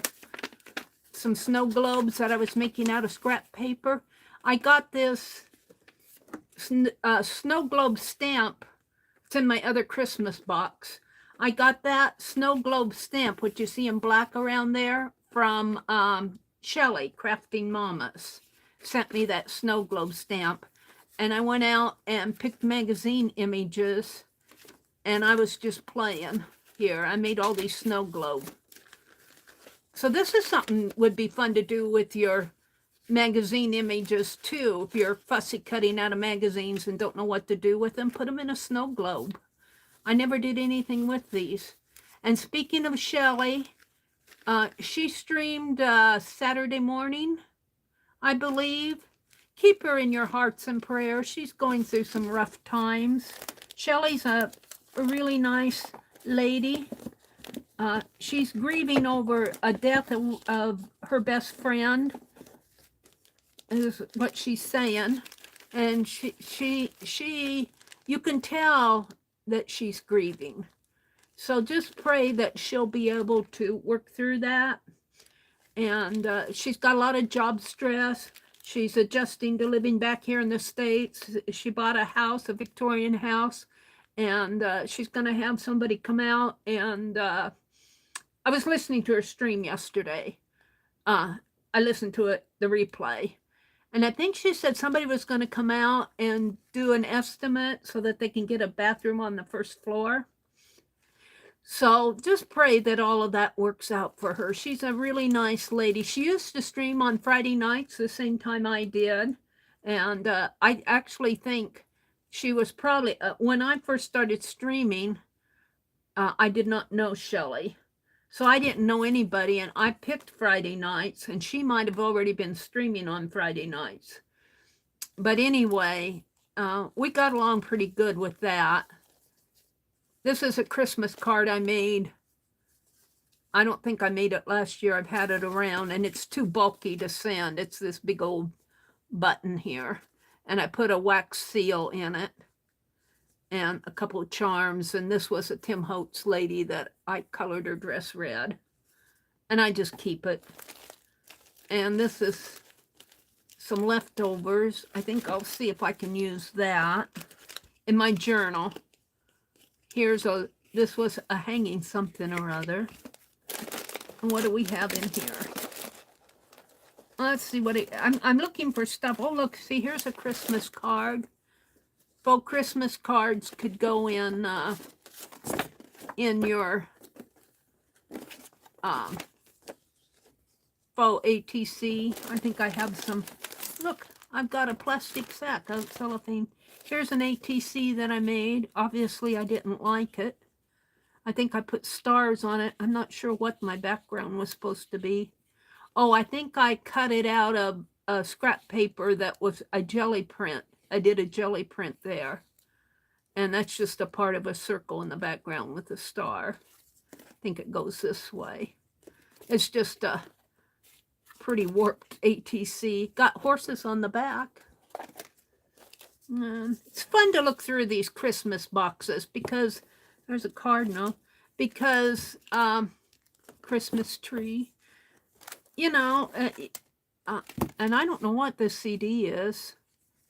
Is there actually a CD in there? No, there's no CD in there, is there? No. CD package. It looks like there's a thin CD in there. I can't tell. No, there's not. I ended up reflecting on the light. But this is a fun way to keep things like this that you don't use. You might want to use it next year. Verses off of the inside of Christmas cards here. Some paper. It looks like I have some priority mail stuff. I don't want to show the address. Here's another. This was the inside of a card. Here's some tags that I made. No, these were going on cards. These are some more that I didn't get on the front of the cards. Some more of those Tim Holtz paper dolls I was playing with. And white carving block. Oh, from Riri. Riri sent these to me. Ann Lar sent me some too. Hey, Meri, you can carve just about anything from these guys, even ATCs or postcards. Anything, really. Do or don't do whatever you wish. I don't know what I did with the carving blocks. They came from Riri. Both Riri, I guess, and Ann Lar sent me carving blocks. And what do I use? I use erasers. Here's some. Let me set this over here. I'm going to put all this stuff back in here, but I like to go through these Christmas boxes, especially when I'm getting ready to work in my journal. Oh, look. Here's some stamps. I was playing with, I might redo this. I was playing with putting a bird on a snow globe. And this is what I wound up with here. Christmas, December of 2021. I think that bird needs to be a little smaller.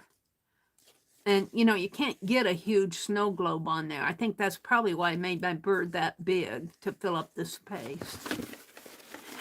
I probably have that stamp in there someplace. Here's where I was playing with, I'm out of frame.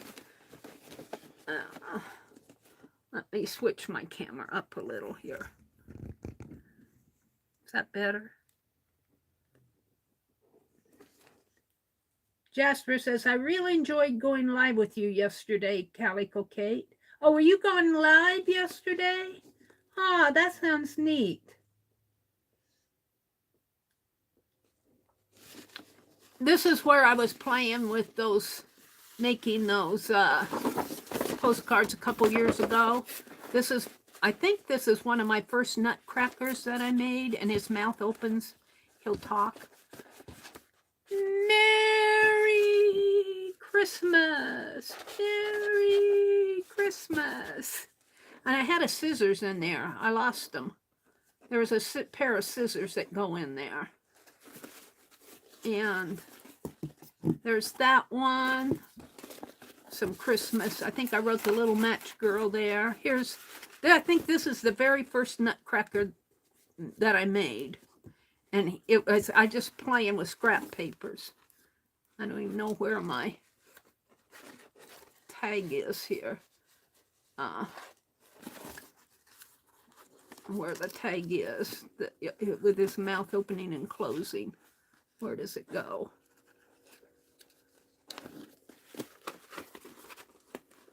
Now, hold the phone. Let's see where he's at. Here. This was a prototype, so hold on. I got too many things in my hand. It's right here. Can't get a hold of it. I think I taped it down. But anyway, his mouth, if you move that little tag on the back, his mouth will open and close like that other one. But I taped that down because it was that's taped down. It was snagging on stuff. Nutcracker. And some more Christmas paper and napkins here. Here's a holly napkin. Some more Christmas cards. These were some that were not used. These would make nice faux. Maybe I'll keep these out. We'll see. I kind of like my birds, but who knows. And I think I stamped this jingle all the way in my cards that I made last year. I didn't send out a lot of cards, but I did get some sent out. And I don't know if I have one in here of what I did last year. Becky had one in her journal. I saw it. She said, I know that's Mary's because I already sent it to her, already addressed it. And I'm going, yay, I better get busy. What's this? Some more cards. An ephemera.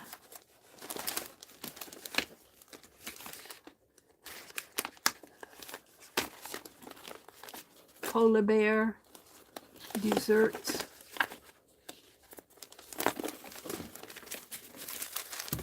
I think I'm down at the bottom. These are just Jingle Bell stamps. Paper, pretty paper. I think that's about it. Let me put... It's just fun for me to go through this. And it's fun for me just to show it to you. I'm going to put these magazines down at the bottom. And I got this... I'm going to cover it up because I don't want you guys to see the addresses. This is a stack of envelopes. I put all the cards, I believe, in the journal. I got these mini lights. If I need Christmas tree lights, I don't know what. I think I'm going to do a pencil tree this year. I have to move my sewing machine out of the way. Got those Santa napkins. Napkins and papers. Oh, and we'll leave the Hallmark at the top. And I'm going to keep these cards out. Let's put them in here. I'm looking for stuff that I'm going to use in my journal. Now I'm going to make paper dolls. Becky says, I'm just waiting on postage stamps. You got all your Christmas cards made? Becky, Becky, Becky. You put me to shame. I got the stars stitched on 15 of the cards. I got all the cards sorted out. I think I'm having close to 68 or 40. I think it's more. I think I have close to 68 cards. Postcards are not. I'm not going to send cards. I'm going to send postcards. Save a little money. But they're pretty simple. This is stuff I'm going to keep out. I'm going to make paper dolls, but I also want ephemera. So you'll be seeing me use some of this stuff. Look, I got a cat. Did Becky send me that cat napkin? I didn't look in here. This looks like it might have come from Becky. This, let's look in here. What do I have here? I don't know where I got that cat, but it looks like Becky. Did you send that to me, Becky? Cat napkin? And I think these are, I don't know where I got that. I don't know if I made, oh, it's a hello. Did you send me this? I don't think I made this. This looks like it came from Becky. Looks like Becky's work. Handmade by Aunt Beck's Creations. So happy to have you in this ATC coin swap. I've enclosed one of my fall-themed ATCs. I think that's what this is as well. I don't know if that's an ATC, a little bigger, but... And then this looks like Becky too. This is from Becky. Hi, Meri. Just a quick note to wish you a fabulous autumn. Thank you for your friendship. I think that's what this came with here. This just looks like Becky. Her work is just beautiful.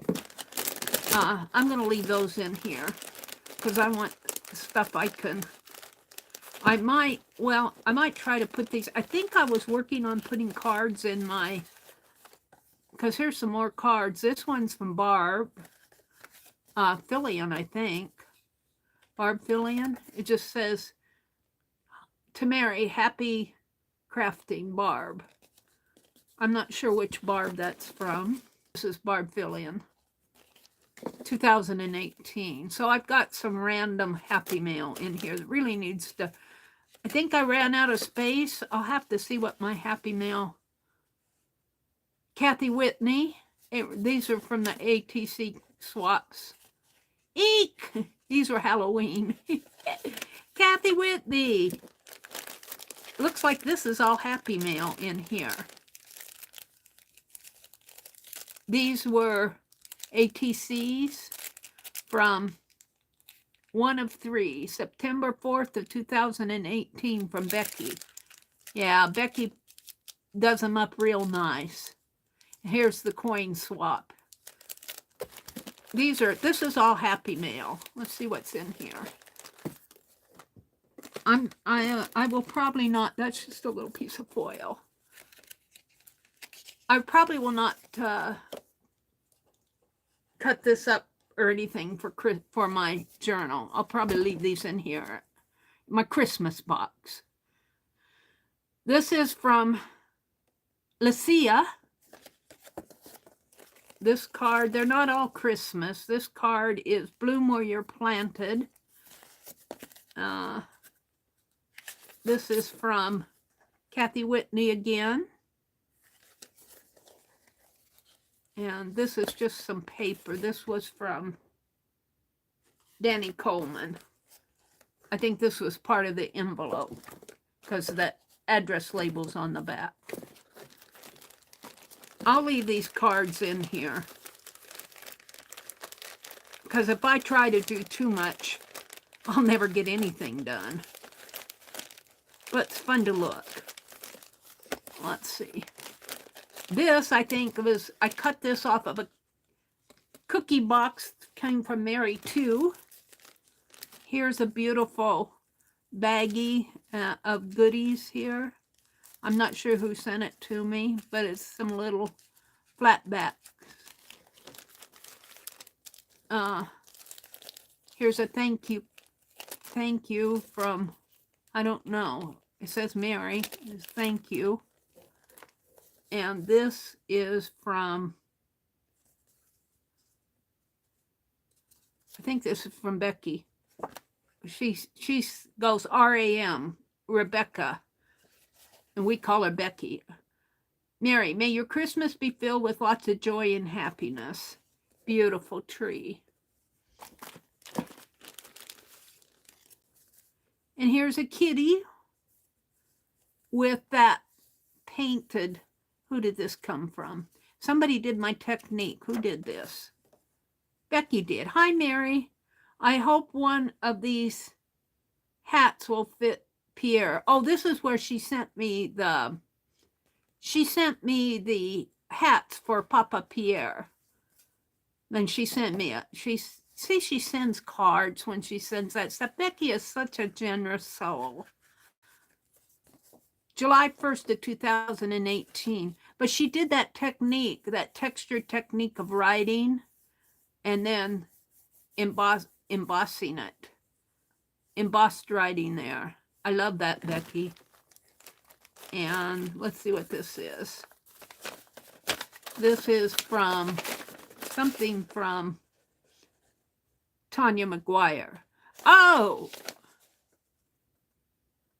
Then she sent me some flashcards. I was thinking about Tanya McGuire. She sent out that ugly fabric, and I don't know what I did with it. Here's a ATC. Looks like it might have come from Barb Fillion. Isn't he cute? So this is all Happy Mail. It needs to go in a journal, but I'm not going to mess with it now. I was going to keep that stuff. I'm going to keep this out. I'm going to keep some stuff out for, and those cards. I put those cards over, the stamps over there. And let's see, we can put this back. I think I'm good. I'm going to close up the Christmas box. I just like to go through this at least at the beginning of the month. And I'm going to get another box. I'm having trouble finding these big boxes with the snap lids. And you know, if I weight them down, the lid starts to warp because I put the weight on it. But I put another box on top of it, I stack them up in the dining room. But I'm going to try to get me another Christmas. I think you can find them at Joann's. I wait till they go on sale. But they haven't been making the big ones, and that disappoints me. So I guess I'll have to get 2 smaller ones. But let's get this off my desk. And Becky, did I show you the bag? Is Becky still in here? Let me put this down. Did I show you where I am? Did you see where I showed Dee Dee smiling? Beck, stay busy. Beck, stay busy, Dee Dee says. Becky says, thank you. All lovely, Becky. Becky, I'm worked on my bag today. And I realized, I watched your video of when you sewed your bag together, and I realized that what I was going to use for lining, because, see, I've worked on this several months after the fact. I realized that when I stitched my painted pieces on, I actually stitched the lining on there too.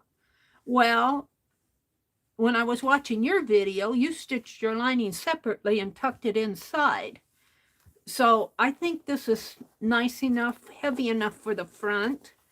And so today I sewed buttons on. I'm at the point where I'm embellishing it. I'm going to do buttons and beads. And I'm going to use this fabric that I got from Pearl's auction, as my lining. I think that'll make a pretty lining on this. And I'll have enough. I'll have way enough. Lucky me, I got a ½ yard of this, not a fat quarter. So I've stitched on my embellishments, and I sewed on 6 buttons this afternoon. And I'm ready to, I've sorted out some beads and more things to put on here, and I'm going to look for some more embellishments. I might put a couple little ties of ribbon. I don't want too much hanging stuff. Ribbon would be nice. A ribbon bow would be nice, but I don't want anything that will get caught. The buttons will get caught enough. So there's where I'm at on this.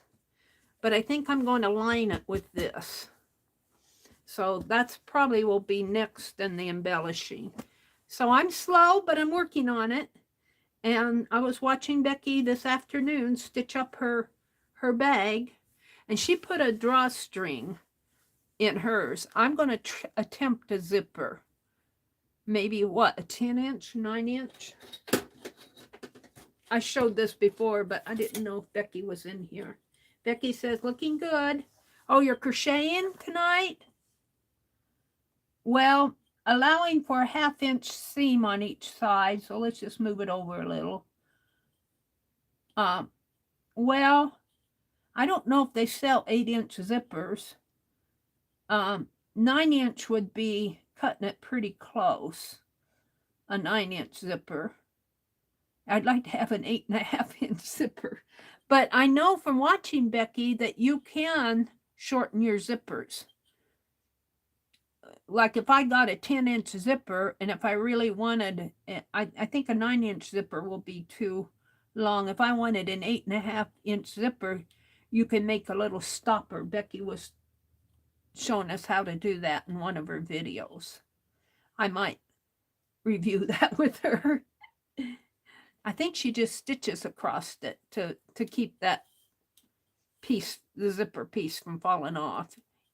You stitch across it and then you snip off the excess. I think that's what you do. And I got all sorts of zippers around here. I got them for 25 cents a piece at the thrift store. So anyway, I'm working on that.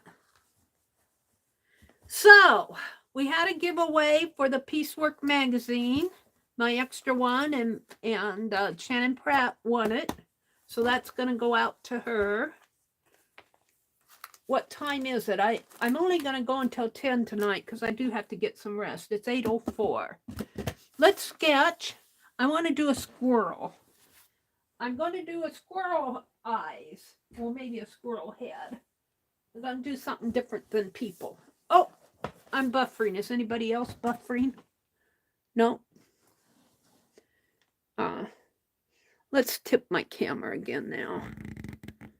My goal is to sketch in this big book.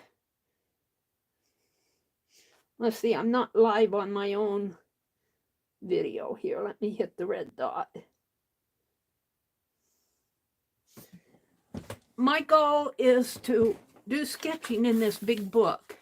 And, you know, just practice sketching. I'm getting better. This one turned out pretty nice. I'll have to move my tea. This guy turned out pretty nice. I'm pretty proud of him. But we're not going to do human faces. This guy, his eye, I was not happy with that eye, so I practiced my eyes over there. Then I stitched this lady, and I stitched her over here. Now I think drew this lady, sketched this lady, and because I did not put in the lines on her face here, I just did a little shading. Her face looks more full over here, but I think I could probably put some lines in there and slender her face down a little. But I was practicing her eyes. I wanted them, if you look on that photo, her eyes are just almost closed on that photo, but I still don't have them. These look about like, this one was a little high, I thought, so I tried to lower it, but I still have them open more than I wanted. And then I did this one on Saturday. I love the quote, "You cannot depend on your eyes when your imagination is out of focus." So I want to do the squirrel. I think I'm going to leave this page blank and come back to it. And I think I'm going to do the squirrel over here, and we'll do art on this. I'm going to do both sides of my papers. It seems to be taking it. Becky looked this up for me, the big book on Amazon, and she said it was 75-pound, I think, paper, she said. So I am going to do the squirrel. Let me clear this. I think I can go in on my phone again. I want to do, I was thinking Saturday we did the science. And of course, I got all interested in the science of sight, which is called vision science. Talking about the retina and the lens and the iris and the cornea and all of that. I have some water out here that I want to use. And then I ran across that quote by Mark Twain. "You cannot depend on your eyes when your imagination is out of focus." And by the way, I mentioned you, Dee Dee, in my fourth art. I mentioned your Inktober. We know not only is Dee Dee's perspective correct in focus, her imagination is in focus. All you have to do is look at Dee Dee's Inktober for 2022. Let me refresh my chat. All right. So let me come out here to my email. I saved a picture off here, or the link to a picture on Unsplash, I believe. Let me go out there and grab it. I have to get to my account. Oh no, I can't get to it on this phone. Yes, I can. Shoo. And here, and that's not it. Those are the quotes.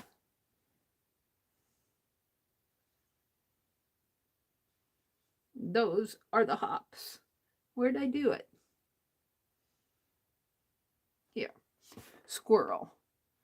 So I think I can open this in the browser, and it's at Unsplash, and this is the, I'm just going to download him. The picture, it says upgrade to Unsplash Plus. I don't want to do that.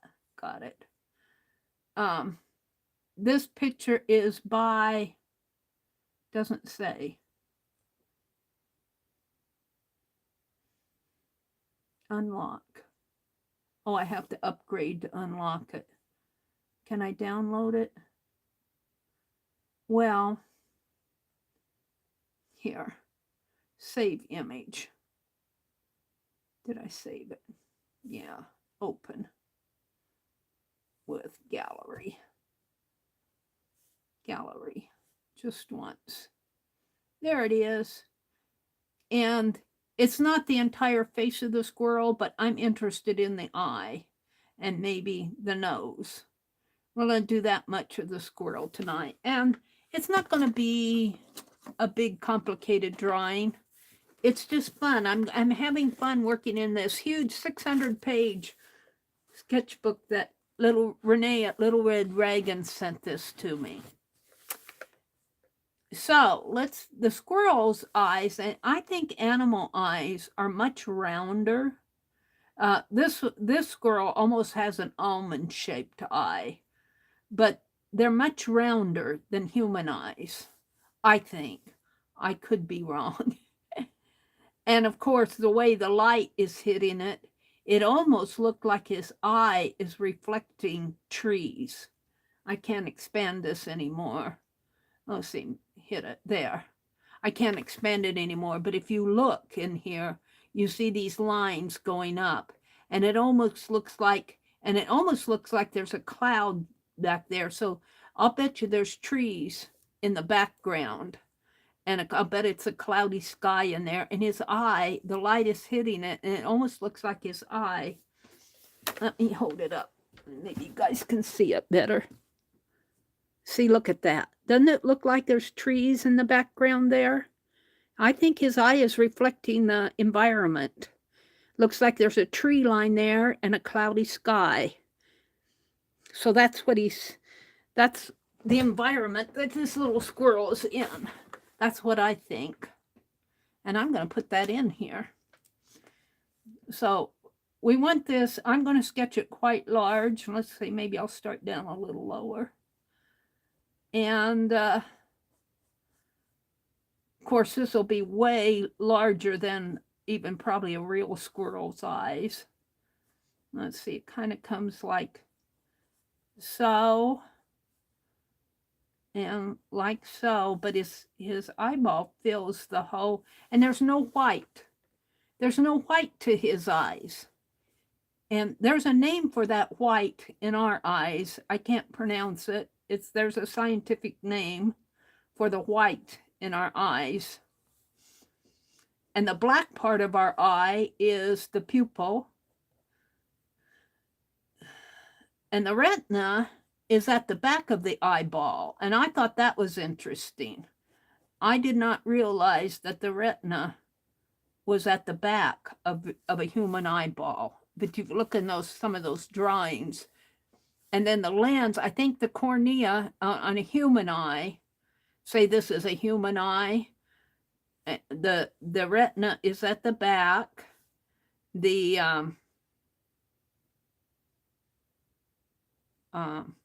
lens, the pupil is in here.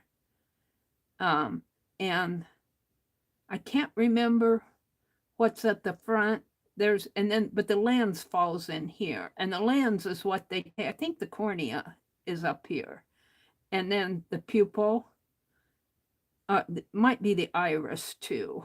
I forget this part. I have to go look at the diagrams again, but the lens falls kind of behind everything, and then there's all this jelly part behind that, and in here where the retina is, behind the retina, in this I'm talking about a human eye, behind the retina is an optic nerve that goes off to your brain.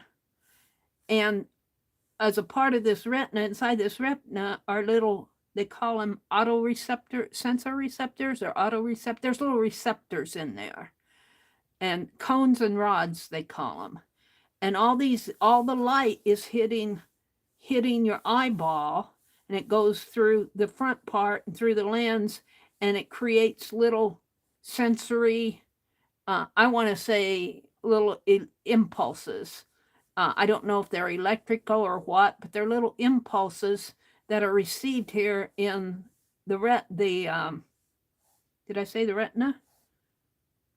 The retina, and then it's converted into messages that it sends off to the brain. And I'm paraphrasing what I read. I might have some of this wrong in here, but I know the lens is in there. And a lens is what receives all of this information, all this visual information coming in.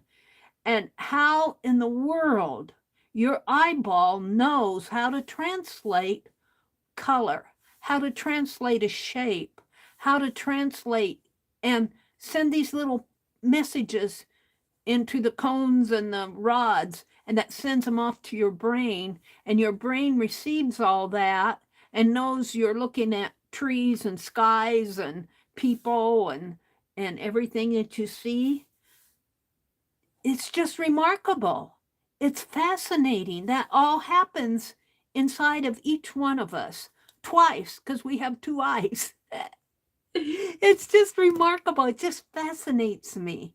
And not only does it do it once a day, it's 24/7. Well, you sleep. So what? I don't know what happens when you sleep. You close your eyes. You're probably resting them. But all the time that you're awake, I want to say 24/7, but we're not awake 24/7. So all the time that you're awake and looking around you, and you're seeing all the colors and objects and shapes, and you're sending all this information through these. And you know what? They're flesh. They're flesh. It just amazes me. They're flesh, and they're very precious. We only get one pair of eyes in our lifetime. And it amazes, you know what else amazes me? I should be talking about this on Saturday morning. Well, I did, but I don't think I kind of hummed and hawed a lot Saturday morning because I was trying to formulate all my thoughts. But it amazes me that we have doctors and scientists now who know how to remove the lens out of an eyeball and put in an artificial one that will do the same thing as a human lens and send those messages correctly to your brain. Now, that fascinates me. How they know, how they learned how to do that. Well, they probably experimented with mice and everything too, but isn't that amazing? And we benefit from all of this. It blows my mind. Okay. I'm sketching an eye, so I'm talking about, but this is a squirrel eye. Now, he's got kind of an eye socket in here. This, you could think of that, maybe it's not an eyelid. Well, he does, I bet he opens and closes his eye, so this is probably his eyelid. I would imagine he opens and closes his eye, so he's got an eyelid up here. But he's got a lot of fur. We don't have a lot of fur. I don't see eyelashes on him. I see a dark shady area here. And I'm going to, this is water soluble pen. So this will all be dark, except for I'm going to mimic those trees coming up here. And I might make them look more like trees. Just because that's what I think he's being reflected in his eye is the tree line. And this is all dark in here. And this will be, because I'm using a water soluble pen, this will all turn dark like his eye. So these scratchy lines, well, there'll be some scratchy lines in there, but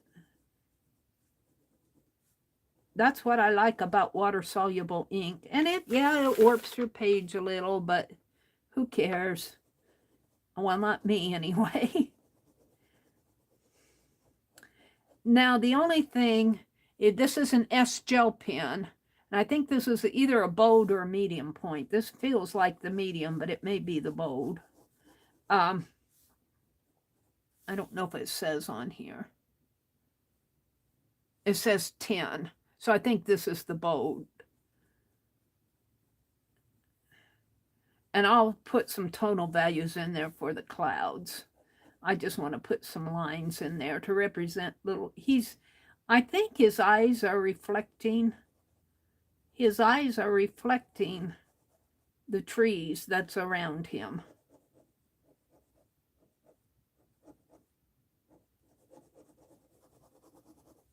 So, and then he's got a little shaded dark area underneath of his eye.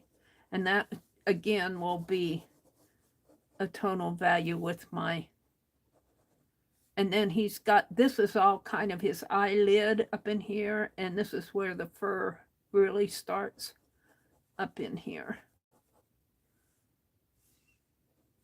And now it comes down this way, and I can put in scratchy lines to represent the fur, little scratch lines. But this will be all smoothed out in the end, and this part up around in here and even underneath is lighter. Smooth that over. So, and then his fur comes down this way and comes, kind of starts swooping up a little there, doesn't it? Kind of swoops up. See how that fur goes up? It here, over here, your lines kind of go like this, but over here, it's very interesting. Here's this line here with this eyelid, and right about here, his fur starts swooping up this way. And I'm just representing it by little scratchy marks, probably shorter marks, but I don't have the time to put in all of them. And then over on this side, it starts going out this way, kind of fans out.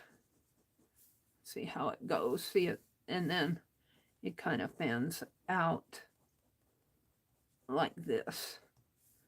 And of course goes down his face here. And if I had time, I would go much slower and more deliberate, but I don't have the time to do that now, so I just kind of go fast. Very sketchy. Very, very sketchy. And let's make this a little bit darker in here. And this kind of got a gray area underneath, a darker gray area underneath, and a white area. I got to be careful if I don't. All right. Then his face, I think I'm just going to kind of draw a little nose line here coming up like so. And let's come down here, and here's his eye. His nose would come clear down. Now, maybe even down further, because that's a pretty big eye. So his nose probably comes way down in here. And it could be even, maybe even larger than that. But the picture cuts it off. The picture gets cut off out here. It looks like his ear. It looks like his ear is starting up in here. But here again, the picture cuts it off. And his head, if I'm guessing, probably comes up this way a little. And then his nose is in here. And a little chinny mark here kind of comes down like so. And he's got that kind of some fur lines going on in here. His nose area comes like that. And then he's got some kind of little black spots there.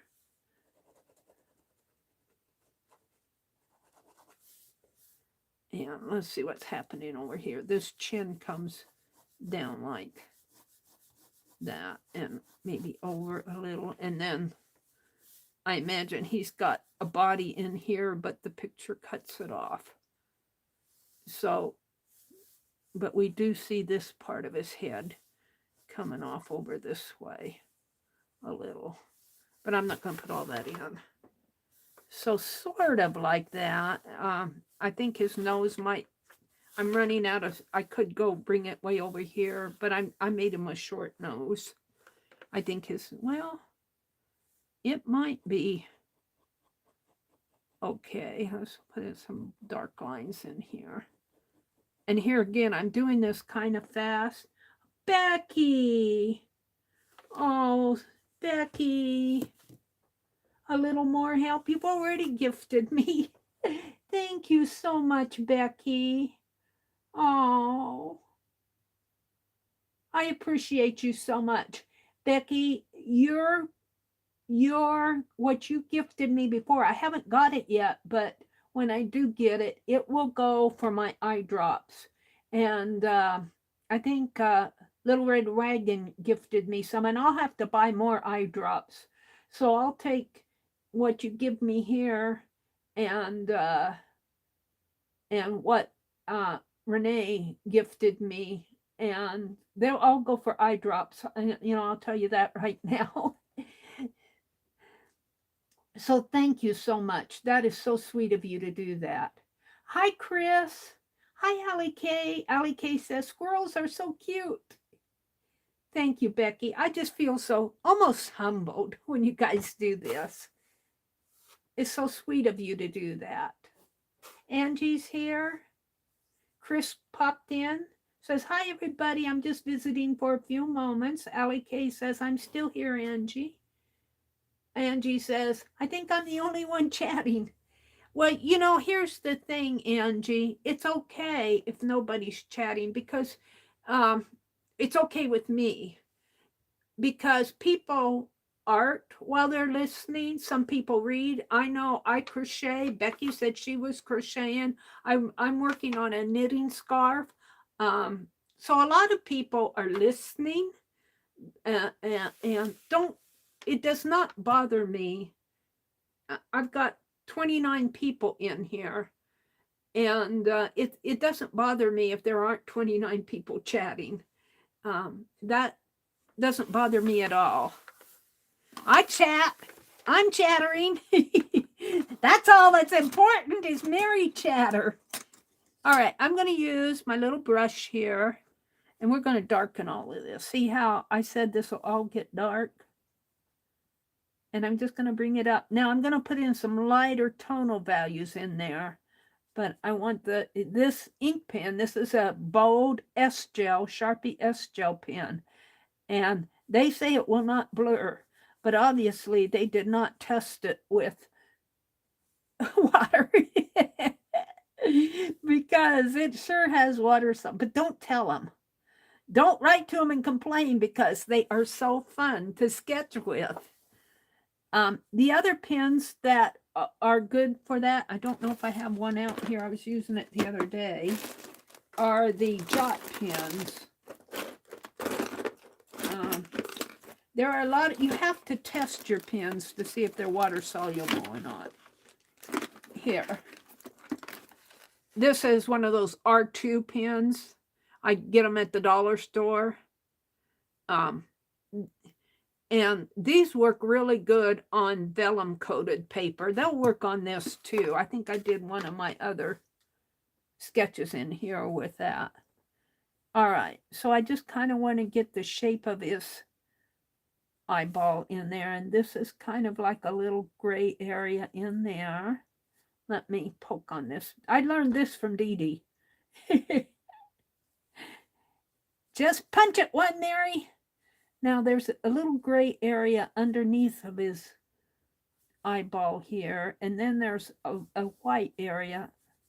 Let me kind of gray this in.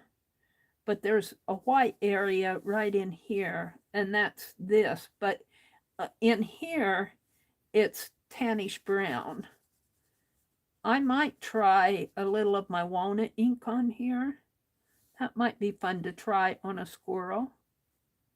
And here I'm just going to kind of represent his fur here. And then these strokes, I said, went up.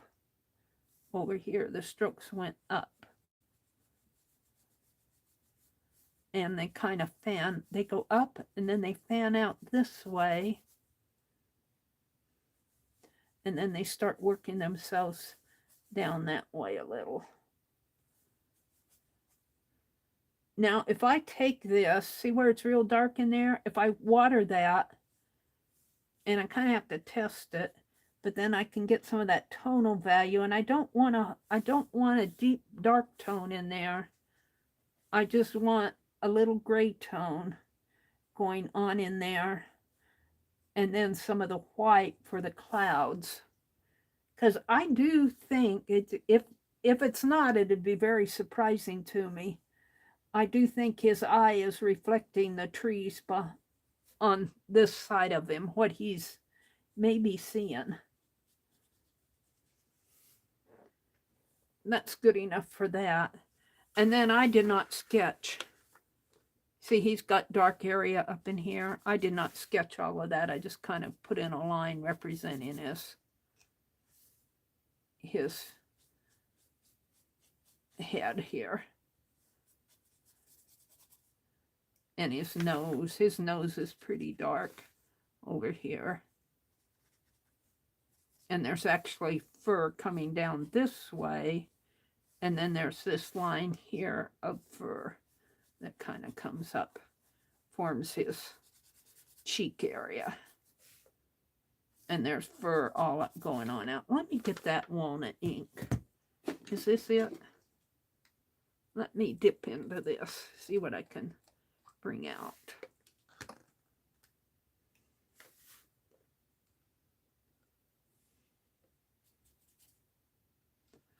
This has alcohol in it, so it might, I mean, it's got a lot of alcohol in it. It might soak through. Yeah, it's starting to soak through. Let me see. Grab a paper. Hold the phone. Let's grab a paper. I don't mind if it soaks through there. I just don't want it to go on the other page. This, I diluted these sprayers with alcohol, almost 50% alcohol in here. Now, how much do I want to do here? Where's my camera?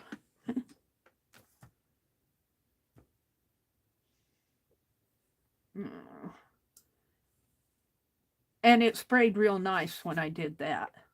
So it was my pen. It was my pen. I think I need a wider brush. My pen. It was the thickness of the alcohol that was ruining those sprayers the other day.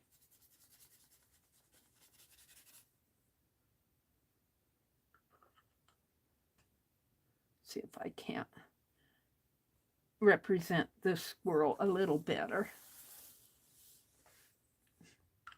And it's, you know, I'd have to do this 2 or 3 times, but I'm sort of happy with him.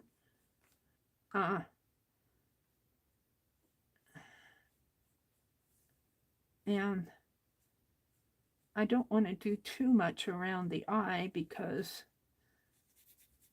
I'm afraid I'll mess it up. Let's do this area. And like I said, I think his ear probably starts up in here. The photo cuts it off. It looks like there's a little bit of an ear in there.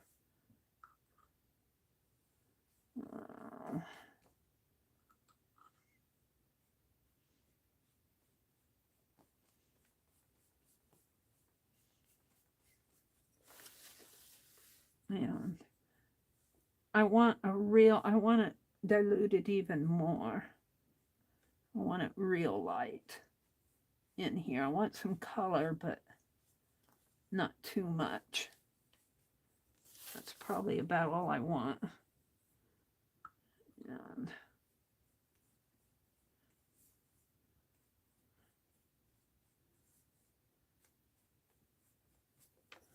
is he starting to look like a squirrel?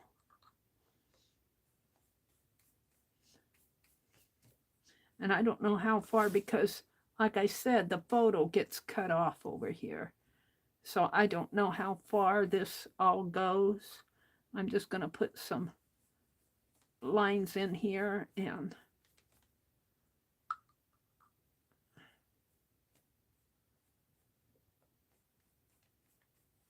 really it's the eye. And I could probably, let's see what happens if I add some brown in here. Darkens it a little. more.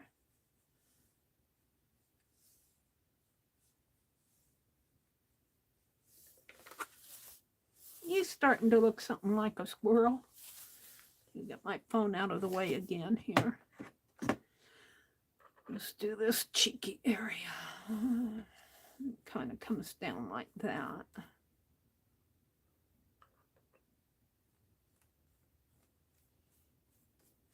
Now you'd probably have to sit and study him.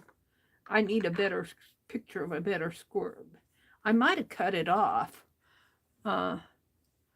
I don't think I trimmed this picture, but I might have. Sometimes when I bring stuff down, I edit it and trim it off just to get the eye part. The whole squirrel might be out there in real time. Whoops. Well, all right then, we'll splatter, but let's finish this first. And this is just kind of fun to do. Let's bring it down this way a little.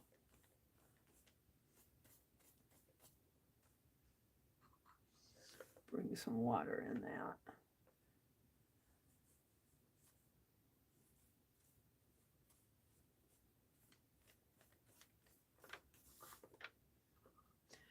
And I'm thinking he probably has, his ear probably comes up this way a little more. And I'm pretty happy with him. We'll just leave that now. I got some splatters on there. Let's see if I can do some more without spilling it. And I'm not good enough to do what Dee Dee does with her fingers. I have to do it the Lori Pink Girly way. Lori taught me how to do this.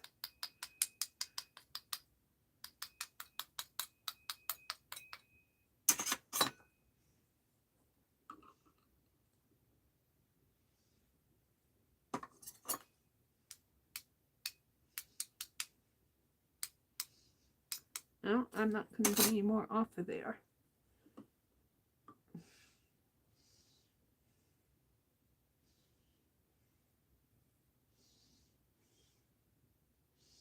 I think that's enough splatter. Dee Dee has such, she takes her fingers and knocks it, like, only she does it really fast. I'm not that coordinated, even with my right hand. I might be able to do it with this finger, but I don't have anything on there. So we'll put that, we'll call that done. Let's put the spritzer back on it. Well, we could see if the spritzer works now. Do I have enough? Yeah, see, it's soaked. Because I did alcohol ink, it soaked through in there. That's okay. I can still sketch on that. Let's spray it a little. Let's take and I got some more scratch paper over here. This is these are my wipe up papers from when I did the journaling. I just want to protect this. Let's spray.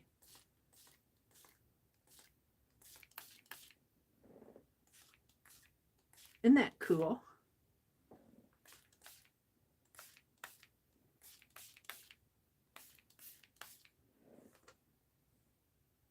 Can you see the spray? I don't know if you can even see this. Can you see the splatter? I don't see it very well in my... I don't see it very well in my tablet. My tablet's an old tablet. So I'll sign it. This is all I'm going to do tonight.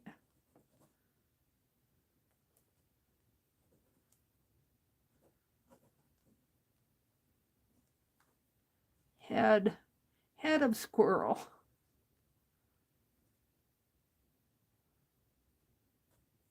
And it's 11/27/2022. But I do think I think there's a little bit more shading going on in here. I take this brush and see if I can't. I think there's a little bit more shading going on in here. I don't think it's quite so. I'm a little bit happier with that. Derby, oh, thank you. Oh, that's so sweet of you. Thank you so much. Good night, Riri. Have a good week. Oh, Riri. Riri, don't leave yet. Thank you, Riri. I missed Riri's. Thank you, Riri. And Derby. Oh, you guys are so sweet. Thank you so much. Oh, thank you so much. I'm going to have to thank Riri. Riri, are you still here? There she is. Becky is above me. I thanked Becky. Thank you, Riri. I really appreciate it. And thank you, Derby. You guys, you have totally bought my eye drops. For both, I'll probably have to, I used Becky's, or I'm going to apply Becky's to what I bought the other day, what I'm taking now, but I'll use what Renee gave me and what you two give me to buy. I'll have to buy more eye drops after the surgery. Thank you guys so much. That's so sweet of you. Aw, I don't deserve you guys. Do not deserve you.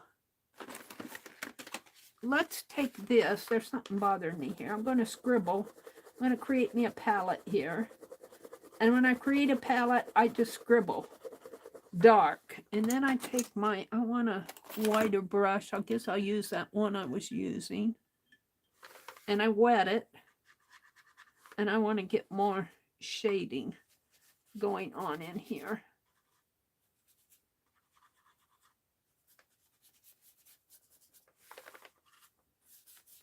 And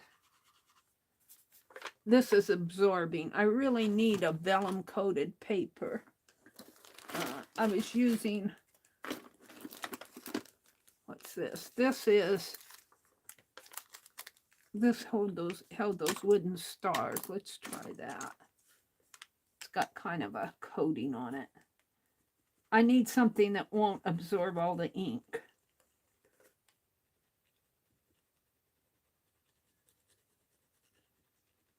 Let's see if that works. I might just scratch on my paper. I just kind of want to get some more dark areas in there. And if I wet that too much, it's going to tear right through. Now, let's just put some marks in here. I don't want it to look like the fur, though. That's the thing. Now, here. Oh, what did I do with it? Did it fall? I had ink. It's probably on the floor.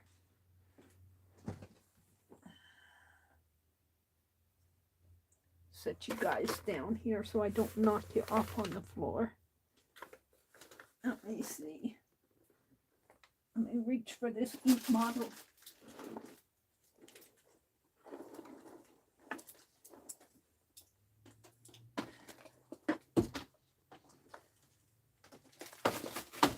Well, there goes the music book and the magazine and the stamps. But I got my ink bottle. Yeah, I hold the phone. Let me pick things up here.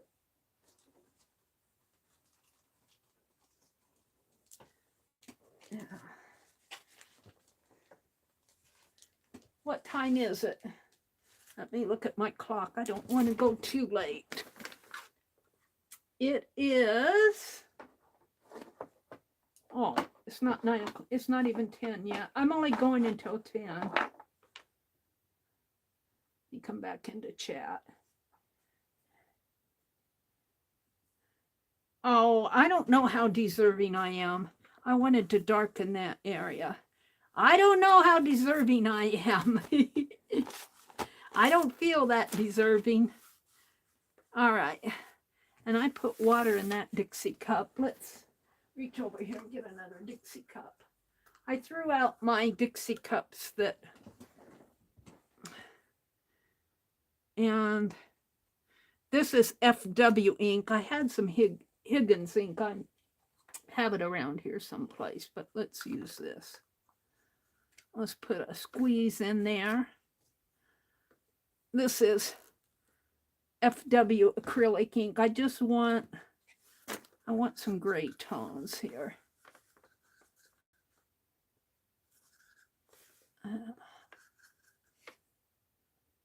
It's too dark.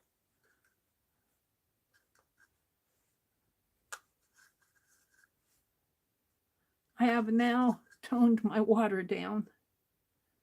All right.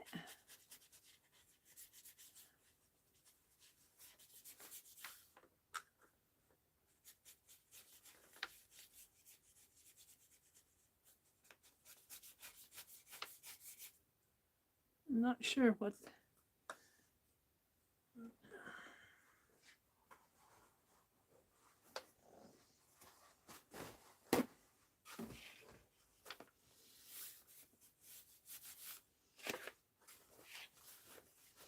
Yeah, that's more what I'm wanting.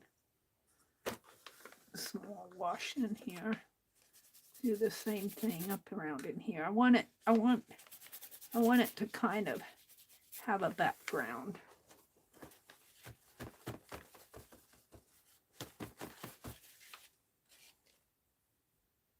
Yeah, maybe up around in here a little. Very illustrative.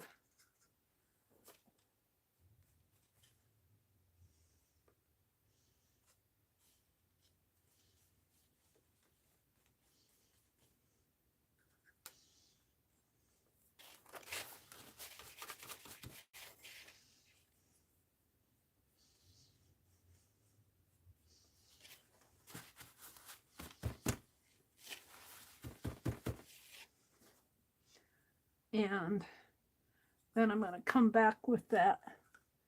I already put the lid on it.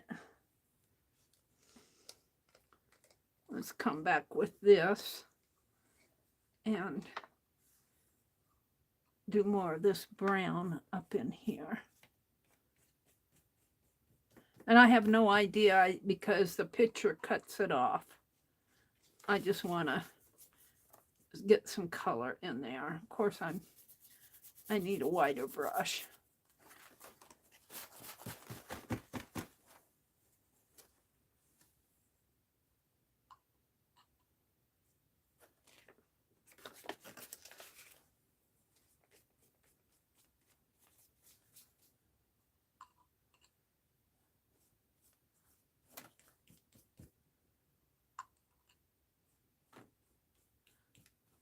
And of course, this kind of represents his body, but since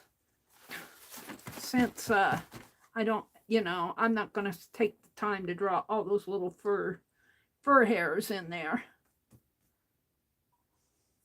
And I'm thinking his ear probably is up in here. I don't know for sure.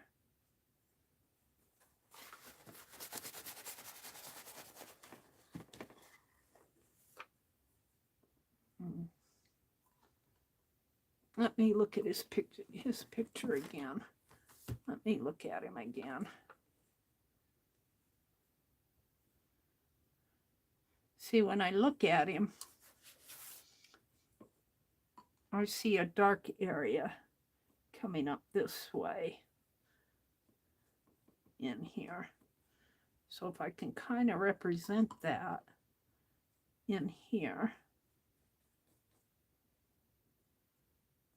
And then it kind of gets lighter and then it gets darker again up here on top of his head. And we can't see much more because the picture gets cut off. And then he's got a dark area on his nose in here. That looks right. And this kind of, but see, my ink will dry. My ink dries lighter when you see it dry, so this dark is because it's wet. And then he's got dark area in here. And if I want it darker, I got to keep layering it.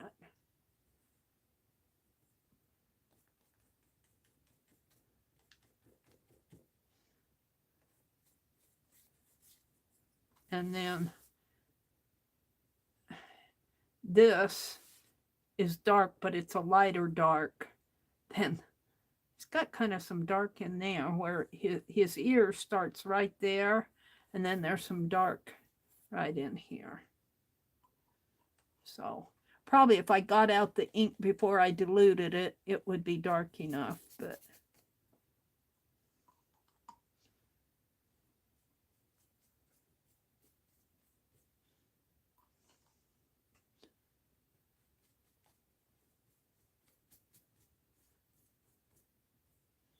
And then this cheek line comes clear down, I'll show you again here, if I can. It comes clear down that way. So it comes way down like that. I don't know if I can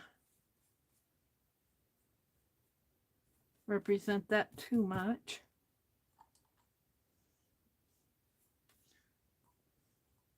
I'm just playing.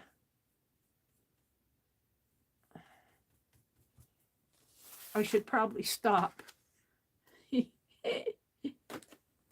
Should probably stop while I'm ahead. And you know, that's all black on there, but my heart wants to add some brown in here. I don't know why.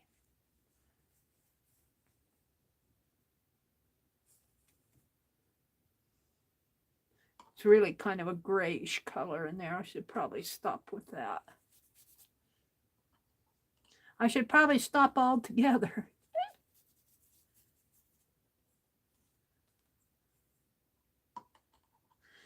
All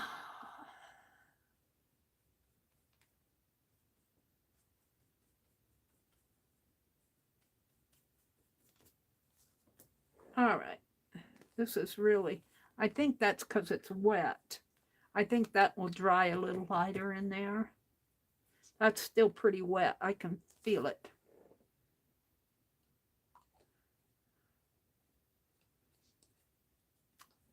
We'll see what it looks like tomorrow. I've already signed it, so I'm going to leave it the way it is. We're going to stop on it.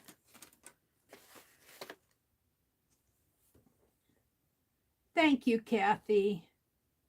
Good night, Chris. Have a great evening. Good night, Angie. Thank you for thinking of me. Thank you all. Thank you all. Good night, Riri. I already said good night to her. Thank you guys for the super chats. Riri, Derby, and Becky. You have paid for my eye drops for after the surgery. I'm going to put a piece of wax paper across this because I don't think this is totally dry. So we're just going to close it up like that. And what should I do next? Gosh, I'm running out of things to do. Oh, speaking of things to do, let's make a list. Let's make a list in my Society of Idea Collector. If I can put my hands on that right here. I wanted to do, whoops, I keep bumping this tray here. Someday I'm going to knock it off completely. I bumped it with my chair. It's too long for my desk. Let's straighten my camera out this way. Did that straighten it? And bring it down a little? Did that make a difference? I can't tell until I get live again. That's a little better. I wanted to make sure this is closed good. Let's dump this water out. Let's wash this out a little. It's good enough. dump that water in my, and I'll reuse these when I need ink for drawing.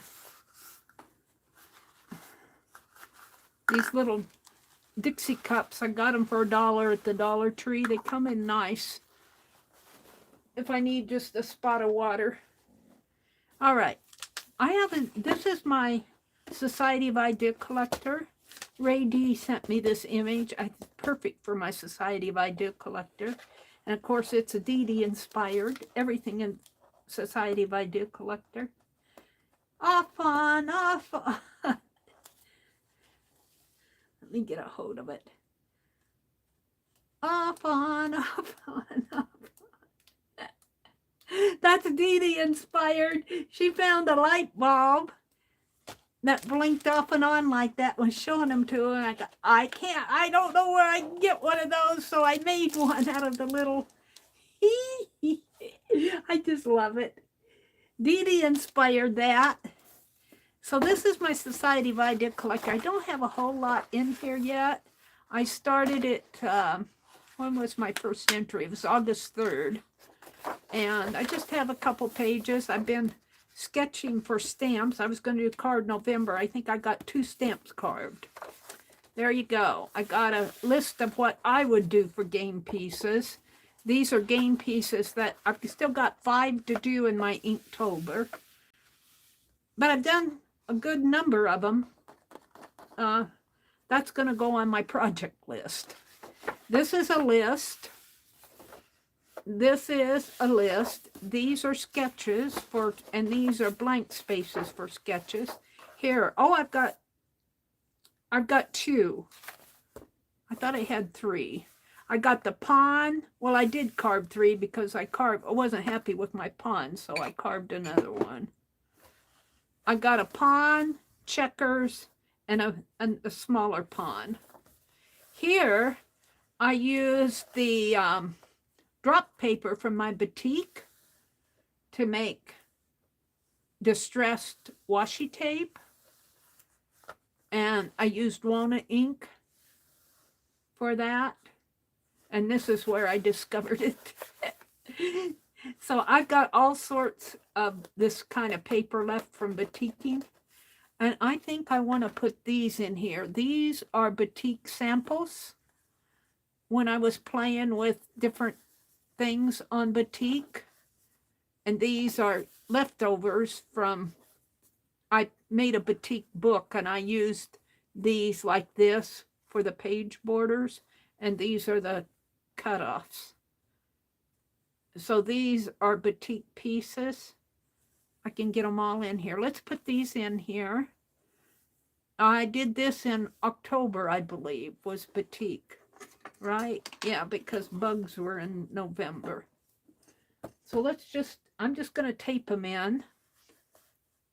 And I was just playing here. This is just play time. I was saying, what can I do?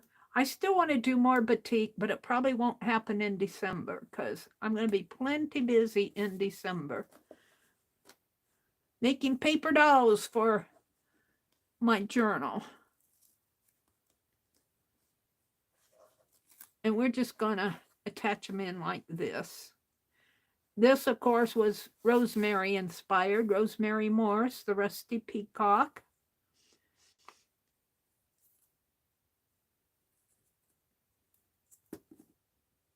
In October, she had a theme of batik. And I bought her kit. And that's how I got started. I'd never done batik before, so I learned. These were done with a paintbrush. I did buy that jaunting tool, and I'm still learning how to get fine lines. Will I have room? Just barely. Let's move this over. I don't know if these are going to stay in. Hopefully they will.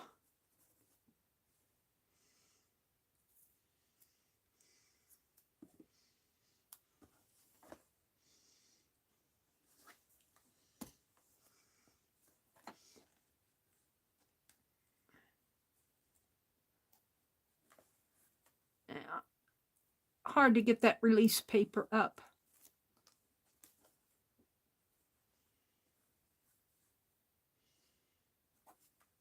here I was playing with doing diagonals. This was where the wax was, and I ironed all that off. Here I was doing diagonals and dots. I like this piece. And this was all wax. You have your fabric. In fact, this is off of a sheet, a bed sheet. And the fabric is, I did wash it. And then you take and you melt your wax, which is half beeswax and half paraffin. And Rosemary included some of that in her kit. And I think that's probably what this is. But I did shave off some of my own for my own purposes. Did I turn that off? I did. And I like this, but this was put on with a paintbrush this way and then just daubed dots there. This turned out nice. But Rosemary says the way you can identify batik is the dye shows through on the back. On a printed piece of fabric, you don't have as vivid of dye coming through, especially if you're looking at a real batik piece.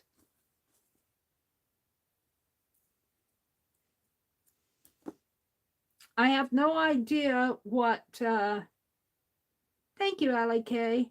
Does anybody know, hi Paula, does anybody know what Rosemary is doing for December? I haven't been able to get out there. Has she announced her December kit yet? It's getting pretty late. Does anybody know? Brenda says, I haven't even opened my batik kit from Rosemary. Oh, you'll have to open it. I think this is the front here. I'm going to make a box to keep all my batik stuff in. Maybe I can do that next. I'm finding that, I put that stuff behind me and it gets scattered. I might have to overlap this just a little to get this on.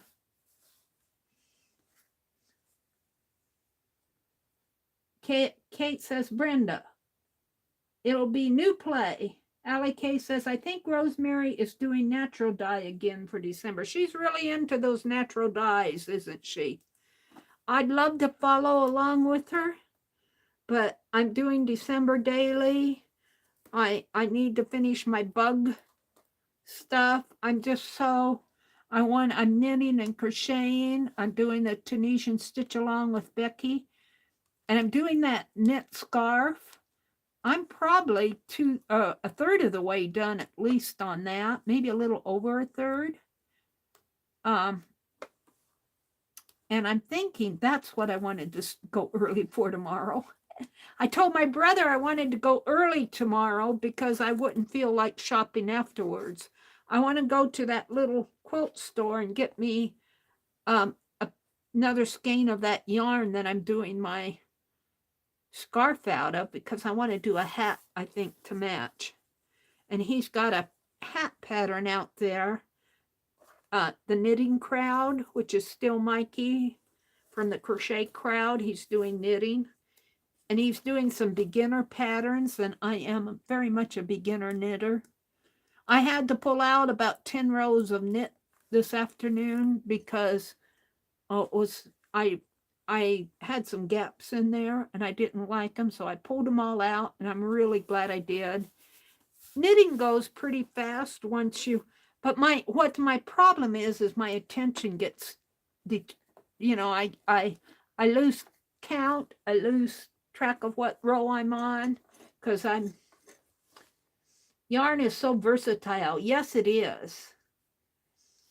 Allie K says it's halftime on the football game. Now I can listen to Meri for a while. All right, I'm just going to put batik. I'm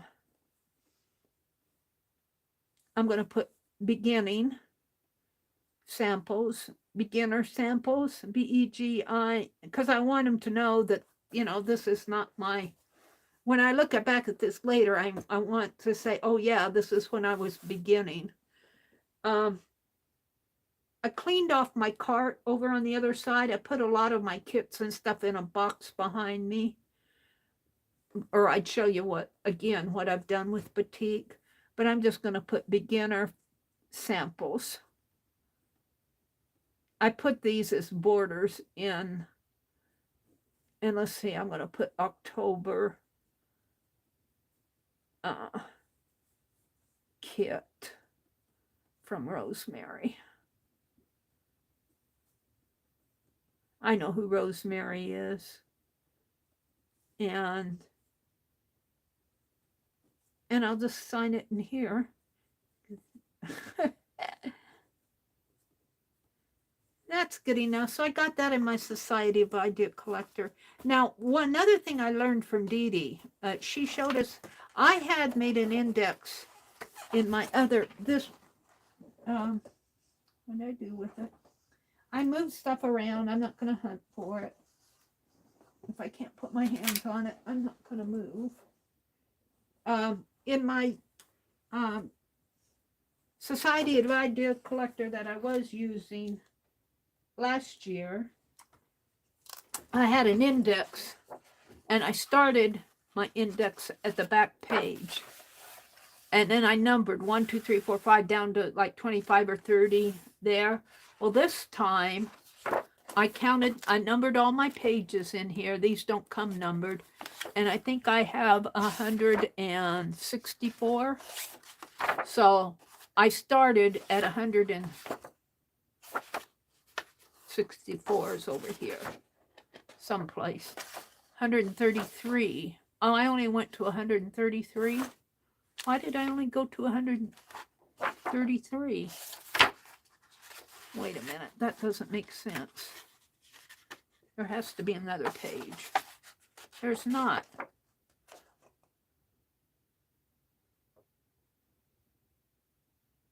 I got 157, list, experiment, 154.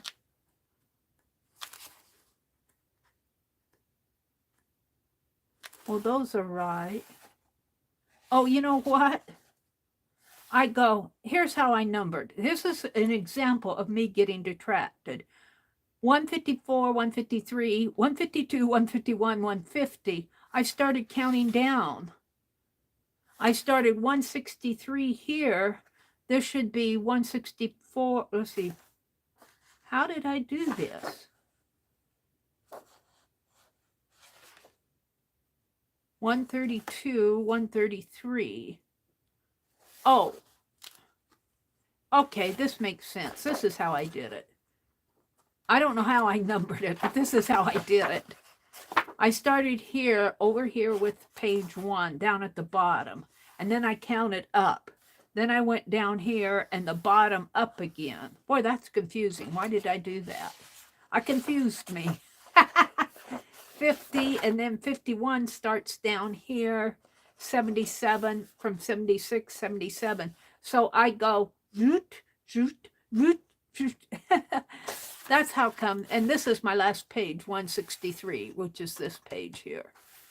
And so what I do is I've listed what I've done on each page, like 157 over here. This is going to be a list index, a list of my list. So far, I've got game pieces and Meri game pieces. I'm going to do some more lists. I think I did another list, didn't I? No. I'm going to do some more lists, so they'll go on there. Then this is a list too, and that is for, did I name it over here? Oh, topic list. So if say I have a list of colors, you know, I might have red here, a list of red colors of different reds, a list of colors of different oranges. So I'm reserving these for list 157, 156. This is experiments on page 12. This is where I did the distress tape with the wax off the batik. This is just another where I said experiments, what page, what description. So I'm reserving that for experiments. And that's as far as I got. So not only do I have these documented of what page I did over here, like this is page 13. So let me write that down now. On page 13, I have batik fabric samples.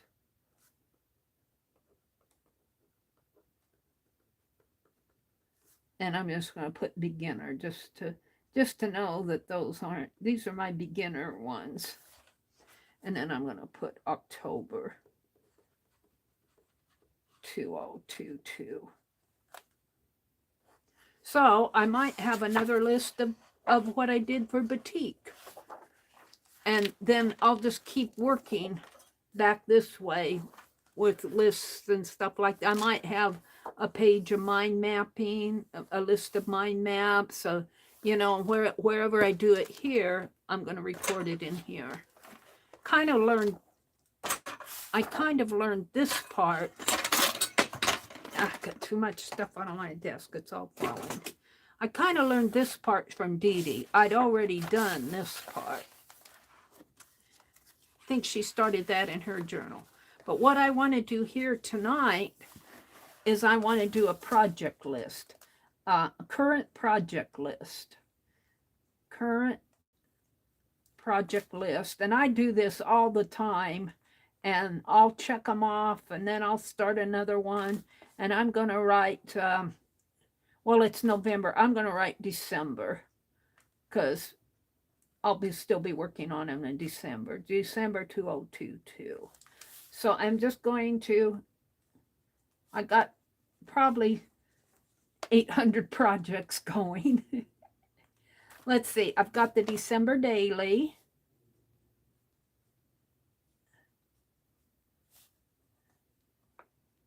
Now, I can't do it for my current projects now, but when I add a new one, I'm going to have the date beginning and the date that I completed it. But I can't do that now because I don't remember when I started that.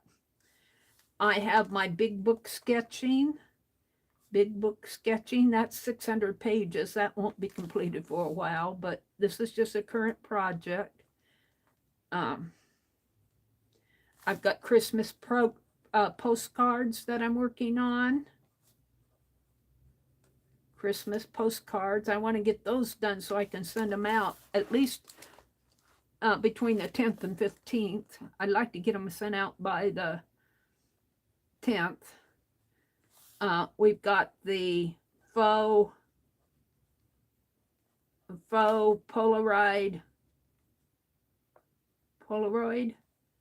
ATC swap going. I've got my bug caboodle I'm working on. I've got other caboodles, but I've got my bug one out now. Bug caboodle. And these are all started. I'm just going to put started on here.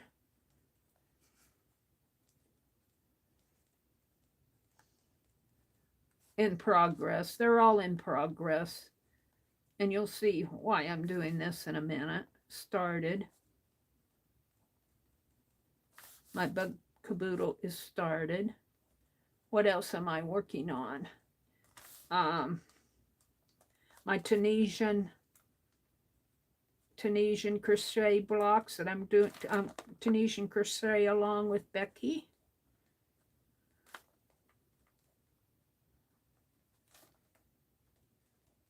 That's in progress. That's started. We've been working on that for several weeks. I'm doing I think it's called Christmas snow and hot chocolate. I'm just going to call it snow and hot chocolate. Something winter snow and hot chocolate. Snow and chocolate. Snow and chocolate. Christmas afghan. I'm doing that for the crochet along with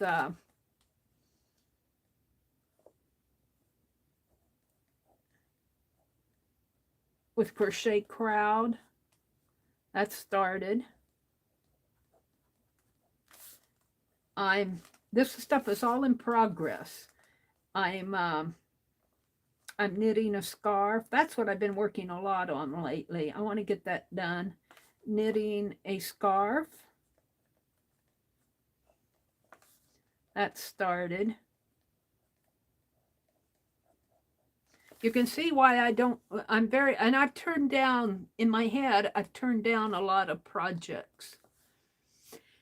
I just keep saying I can't start one more thing. I'm sure I have 2 more that I'm not thinking of. I have Inktober to finish. I've only got 5 pages left. Inktober. I'm going to put almost finished.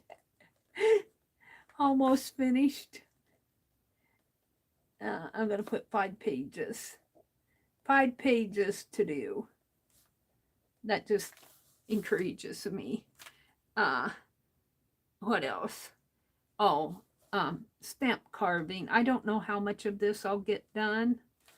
I think I'm going to put here, I'm going to subdivide this with sketches. In these sketches, I think what I'll do is divide this project up and fill in these blanks of different game pieces and just do some sketches first. So I'm going to put sketches, started, and then eraser stamps. And I've actually started that too, but I've only got 2 done. I'm trying to think, what else am I doing here? December daily. Probably look behind me and run. Oh, I'm working on the little note card challenge. I'm making these little note cards. I've only sent out a couple. I tucked some in. I tucked some in when I sent off my tassels. I did a tassel swap with Dana, and my partner was Sherry Van. Note card, a happy mail I'm going to put. But I'm busy making some, let's put this as another, a happy mail embellishment, happy mail, not embellishments, but happy mail ephemera I'm going to put to include. I'm making note cards and bobby pin embellishments, anything I can think of, little things that I can collect and make and put in my happy mail when I send it out. I'm going to try that. And I should do a list of happy mail that I need to send out. That I'm not going to even attempt that tonight because I need to sort through all of that. I have several things that need to be sent out. You guys know that. I'm not going to, let's see, what else am I doing? Well, I'm going to number it to 15. I can't think of any more right now. And then on 16, I'm going to put, I want to make, this is a to-do. This is something I want to do in December. Sometime in December. I want it done by January 1st. I want to make a journal. And I don't know how to describe it. It's going to be, I think I'm just going to call it a desk journal. Something like what Dee Dee does, but it's not exclusively for stitching. It's not going to be themed. It'll have embellishments and blank pages where I can write, or if I want to do art, but I want to make it myself. I found the book, ouch. I found the book that I want to use, and I think I even disassembled it. I don't know what I did with it. It's behind me someplace. The book block, I think, is behind me. Is this it? Hold on. Is this it? This is the book block. I got the cover behind me someplace. I think this is the book block. And it's a fairly thick book. And I want to make it a desk journal that I can write in, I can put ephemera in, it's not going to be an idea collector, it's going to be, I don't want to call it a diary, I'm going to call it a desk journal. I think Dee Dee does this, and I've done this before. I've got some, maybe I'll show one. I'm going to do, here, let's write this down. I want to do the hashtag, what do they call it? Flip It Fridays? Friday, what do they call that? Hashtag Flip Friday, Friday Flip? What do they call that hashtag? Wait for somebody to respond. But I'm going to do that where I pull a journal or a book. Like there's nothing in here, but I might pull a book and flip through a textbook.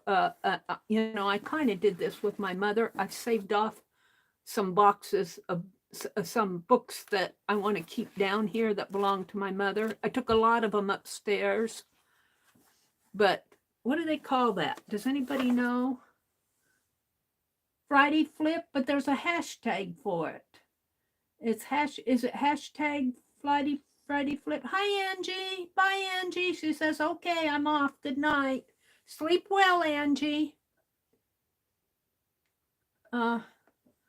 Let's see if I can find it here. Hold on. Let me just put in a hashtag. Hashtag.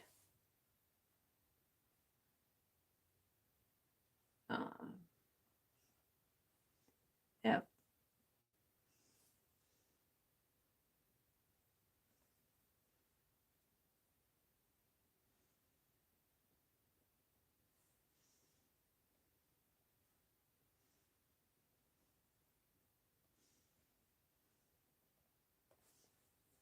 Let's see if it pulls up anything. Getting a lot of ads. I don't see any hashtags. Journal with me, pop-up lantern cards. Unless they're in the description. My 2023 saving challenges. See, you should, I've noticed this on, let me put in open collabs here, because I'm doing open collabs with Susan and Cherie. Open collabs with Susan and Cherie. It's Sherry. I call her Cherie. I don't know why. I think I just got started. You should always put your hashtags in your title, because if you don't, I know if you don't put your hashtag in the title, it will still pick it up if it's in the description box or your metadata. But when I do a YouTube search, especially here on my tablet, I'm searching for Flip It Friday. Is that what it is? Flip It Friday? And I'm seeing a lot of titles, but I don't know if they're the flip, unless it's on the thumbnail, and I don't see anything on the thumbnails.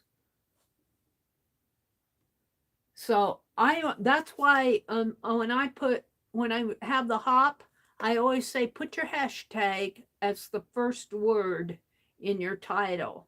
Then when somebody does a YouTube search and they see your title, you know, they're searching for hashtag 4th Art Saturday, they'd see the thumbnail and the title, they know that they found the 4th Art Saturday. Let me go back to my stream. I've gotten out of everything here trying to search.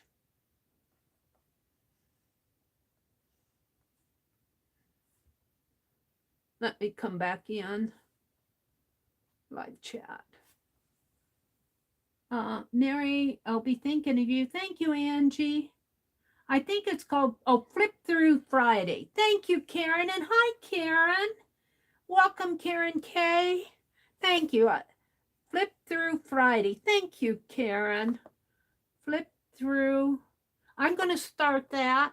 I might not always do my own journal. I might pick a book. Like, I'm not going to do it right now, but that Victorian scrapbook one that somebody sent me, one that I can cut up. Or I may just, this is November's, I think. This is fall. I might, tonight I flipped through the Piecework magazine that I'm going to give away. I might flip through a magazine, or maybe an old vintage book, something that I found, or something that's inspiring me. Thank you. Flip through Friday. I think that's the object of that. I don't think it has to be your own journals. I don't know the rules. And then I'm doing open collabs with Susan and Cherie off and on. I did the November one. And by the way, if you go to Susan Hiles Art or Cherie at Turquoise Dreaming, or just type in Turquoise Dreaming, you'll find her. Sherry, I call her Cherie.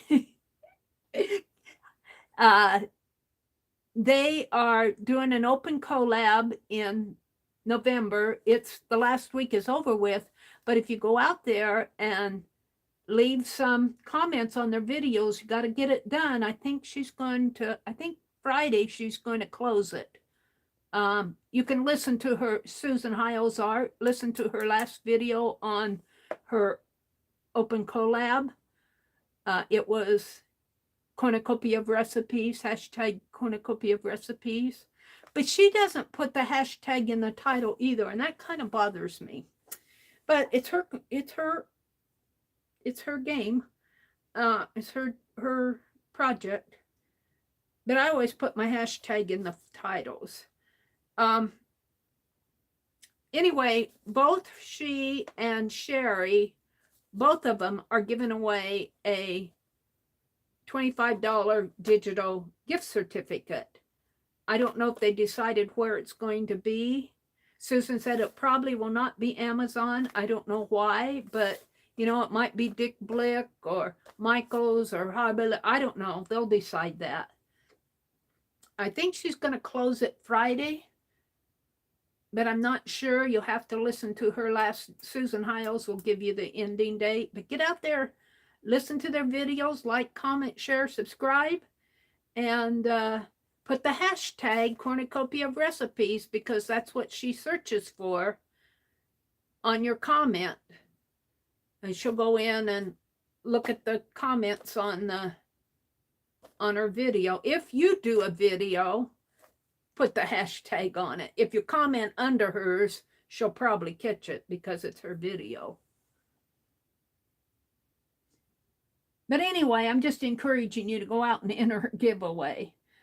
So I've got one thing here left that I'm working on. Batik. Did I put batik in here? Batik. So that's just 15 projects that I have currently. And then I have all the past projects that I'm still working on. I dropped my palette knife. So this is just to help keep me in track, because sometimes I sit out there in the living room and say, okay, what am I going to do tonight?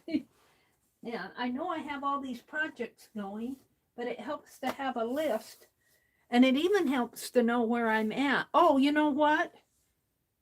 Well, I'm going to make 17. I'm working on Project Bag. I'm working on that too. Project Bag with Becky. And I'm just going to put Becky. I don't know that. I'm working on that. I showed it earlier tonight. Gosh, I'm looking around. There's probably other things. Let's 18, 19, 20. As I think of them, I'll write them down here. But some of these I will actually finish. Like my December daily. This big book of sketches will go on for a long time. My ATC swap will finish. I'll finish my postcards. I'm pretty much done with the bug caboodle. But you know what? There'll be other things. And I might come to a point where I'll cross it off here and make another list. Yeah, the paper dolls will be with the paper dolls will be with the December daily. I kind of want, I kind of want to do volume 2 of my December daily before I start. That was kind of an afterthought. Can I pull that out here? Where did I put it? I set it aside. Oh, and I'm building my puzzle Christmas tree. Let's put that in there. Where did I hold it? Puzzle Christmas tree. I'm going to finish this. And I was thinking, I don't know what happened to the other piece. This is the third piece. But I've got another piece that goes on here. Maybe it's this. No, I think there's another piece that goes here. But what I'm going to do is glue some of my pieces on the underneath so that they come out a little. So it looks more like it looks like a tree. But it's all, I did this with glossy accent. I'm going to use hot glue now. And I could have done that tonight, but I don't want to start it all up again. I don't want to get out my glue gun and all of that. So we'll work on that next week. Next week. So I got about a half an hour left. I'm going to stream until 10 o'clock tonight.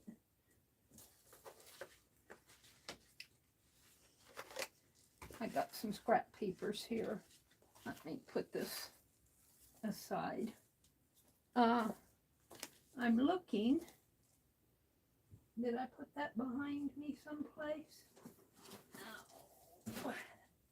I put stuff behind me, and then I move it. This is what I did this afternoon. Was it? No, it was yesterday afternoon. I went and I cut down my lavender plant, and then I mulched what was left. I don't know if it's going to survive to next fall, but I'm going to gather some of these into bunches and tie a ribbon around them and hang them on my, I've got some already hanging. They smell good. That's lavender. That's, if I don't cut it off, it's going to freeze. But I'm not going to do that tonight. I was just showing you. I'm looking for my volume 2. Where's volume 2? Here's volume 1. This is my December daily. Right here. This is what I decided. That fabric I got at the fabric store. This is my striped fabric. And this is the music fabric we decided to put in there. And I did bind this. When did I do that? Friday night. I bored you guys stiff binding this. But we put music paper in between out of that caroler songbook. And my paper dolls are going to go in here. I'm going to make some embellishments in here. That's why I was saving all that stuff out. That's why I went through my Christmas box tonight. So, look at that truck. I also have one over here. I really like that. So, starting December 1st, I'm going to be working in this. But between now and then, I want to do volume 2. And I had it out here, and now and this little book here, no, it's not this one. Forget that. That's something different. That's a little book I saved, though. This could be a flip through.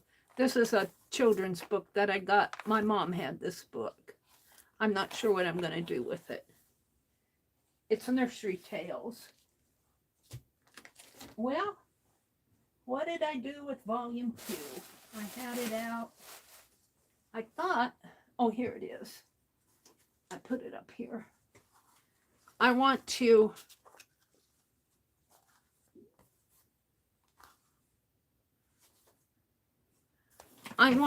work on this some more because I got a half an hour left.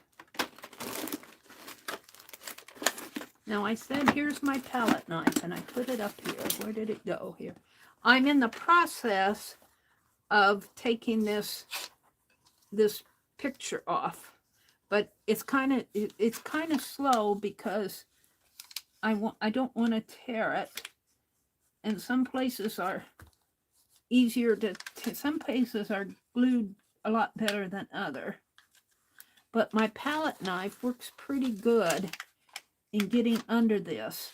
And what I did earlier in this stream, I took my utility knife and I cut here, I cut there, and down this way. And then I take my palette knife. These palette knives are good. I use them for all sorts of things. And I get in underneath of it. I might have to coax it a little. I don't want to tear my page, but even if I do tear it, I'll save most of it. And I'm just getting under there and coaxing it out. I'm kind of tearing that. It's really glued good in there. Let's see if I can get in up here. Yeah. Let me come back to that. I wanted to show you. I got this book probably, I don't know if I got it. There was a library sale, and the hardcovers at one time are going for 90 cents. And I went back a couple weeks later, and they were down to 10 cents a piece for these books. And this happens to be on folk art. And I'm going to say I got him to fussy cut, but I cannot fussy cut them. My heart will not let me. And I'm a fussy cutter. This is all folk art in here. I'm going to use them as interest pages in my journals that I make. Look at these folk arts. These are paintings here, but they get into other things in here. Like, look at that bed and the weather vanes. Here's some heads, probably to hold the nightcaps, samplers. This is all early American folk art. Tapestries. Look at this. Isn't that awesome? And my heart will not let me cut this book up. You know, first of all, I have these really neat pictures on this side and on this side. So I'm going to make them flip throughs in my art journal. But I had already deconstructed this book, thinking I was going to fussy cut it. But I'm not. So I'm going to save these next time I make a journal, you know, in 2023 or later. I want interest pages. There they are. I'll have to put a band around those. All right, I'm back to this again. Let's get my knife out. Paula says, that's awesome, Brenda. Brenda said, armadillos eat lavender and daffodil bulbs. I'm not happy with them. I wouldn't either. They eat we have daffodils too, Brenda. I would be pretty mad at those armadillos if they came and ate my daffodil bulb. Well, they're not mine. They're my brother's. My brother's had daffodil bulbs in here at his house here for a long, long time. They come up every year.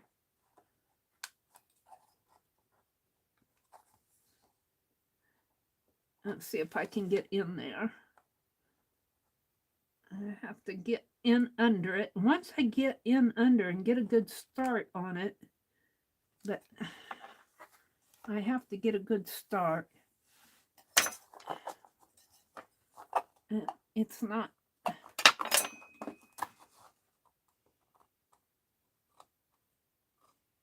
I don't want to carve down too far into this book, but I have to go down a little, and it's not going to hurt it. It's not going to hurt it because I'm going to cover it with fabric. But I'm trying to get in under this picture here.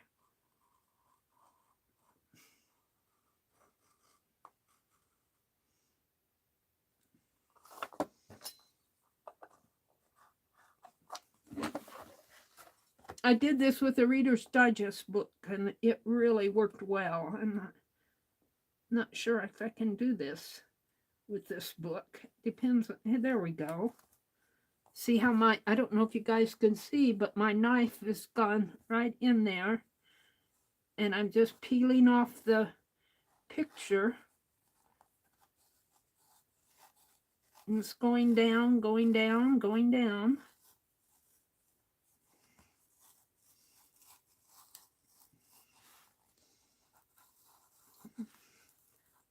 And I'm right in there now. And sometimes, like, I got stuck in here. If I come at it in a different direction, it works. So if you get stuck, try coming at it from a different way.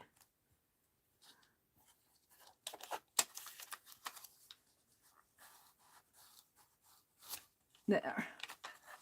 So I'm through to there. Let's see if I can find my way again diagonally. I'm going to go this way. And my goal is to take this entire picture off of this book so that I can cover it. And I want to save the picture. And that's a spoon or something there. Whoops, I don't want to tear through the page. If I can at all avoid it. It's starting to tear through there. I don't want to tear through it.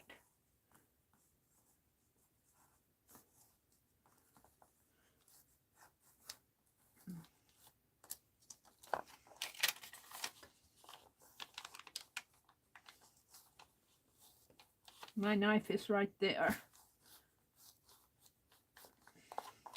My page is right here. So maybe I'll go over a little.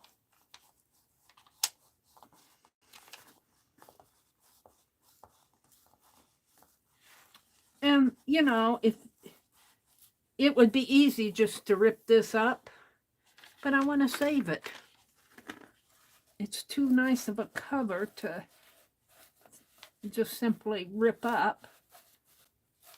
And I want to save it. I'm through there. See, it gets a little thin. See, I'm taking some of this cover off. Paula says, I'd be sad if those armadillos ate my daffodils and lavender. Brenda says, my daughter gave Bo 100 bulbs for his birthday 15 years ago. We dug a heart-shaped bed for them, circled with rocks. Last spring, only about 20 left. I got more to replant, making a rock wall taller. Yeah, I was going to say, how can you keep the armadillos out? That's what you have to figure out. I don't know. You might try planting marigold around them. I know they say marigold will keep the rabbits and the deer out of your garden, but I don't know about armadillos. We don't have armadillos in Nebraska that I know of. You might check and see if armadillos react negatively to marigold. Well, I think I've gone about as far as I can there because it's starting to tear there. Let's see if I can come at it a different way. I don't know. Let's turn it this way. It's a lot of trouble to save a picture.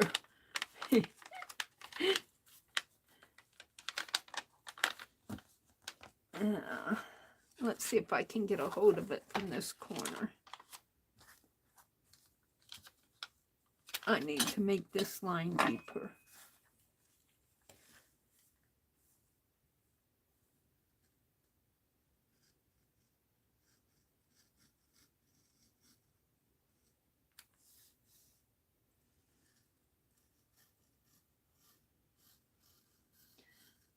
It's a lot of trouble, but it's a nice picture and I want to save it.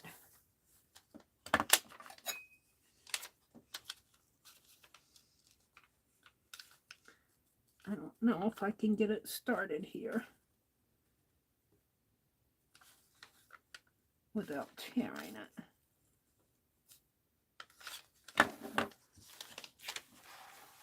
Could try to spritz. I don't know if the heat gun would work because it's not glued. Well, it is glued, but Let's try the heat gun. See if that helps at all. I think spritzing it with water would weaken the page. My heat gun is probably not plugged in.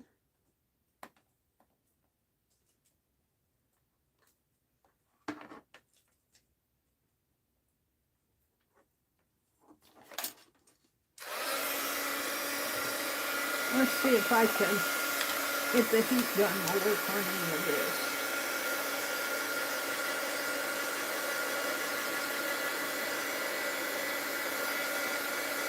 I don't want to burn my paper either. I think this is probably old enough that the heat gun isn't going to help any.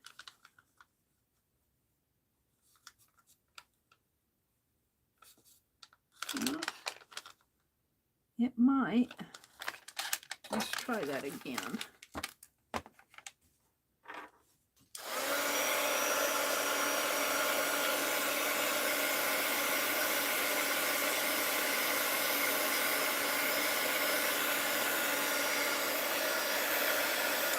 Got to get it while it's still warm, I think. I think that might work.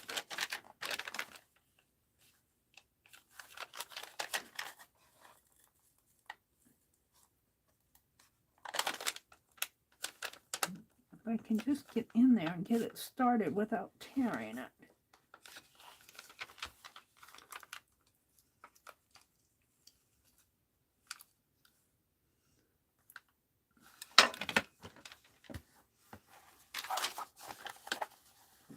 Try to come at it from a different direction, but my directions, I'm running out of directions. This worked a lot better on my Reader's Digest. Different glues, different glues, probably different ways of attaching it. I know what book I did this on. I did it on the Happy Mail book and that reminds me. See, as I chatter along here, I got another project to write down here as I think of them.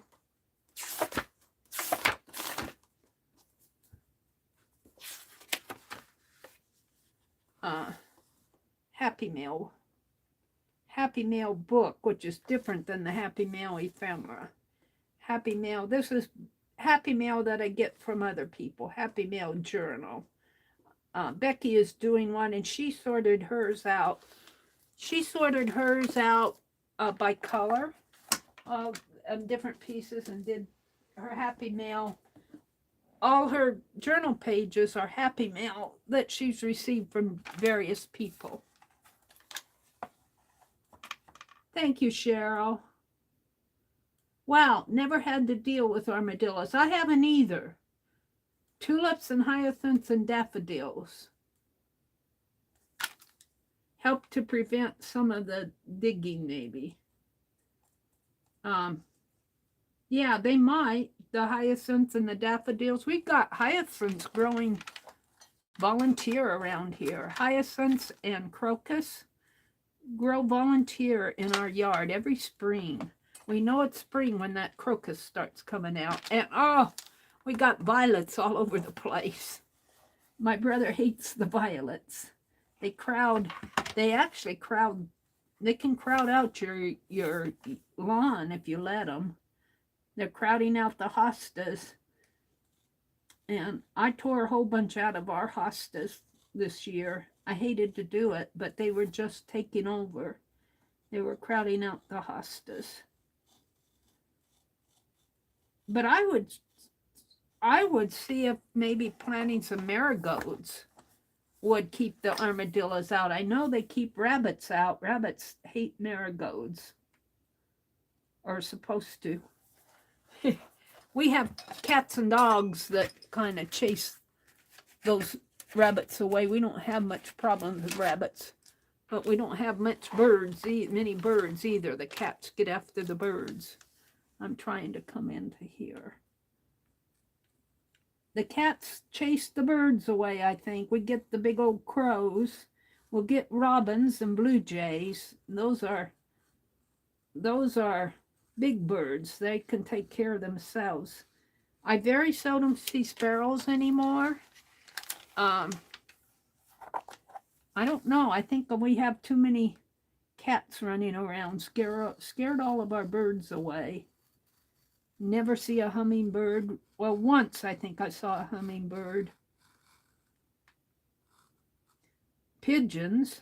I will hear pigeons and doves cooing.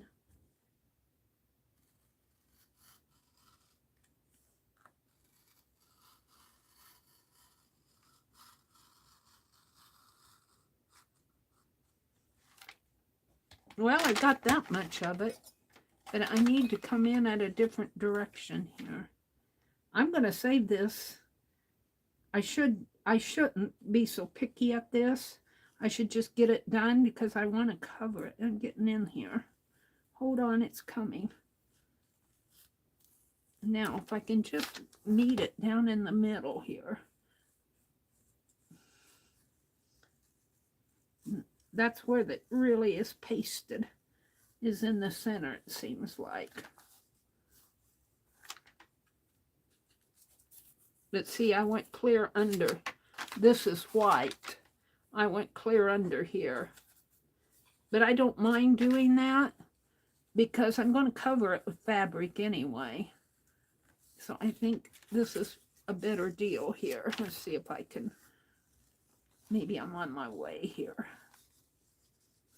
by going under the, I'm picking up some of the cardboard, the book board.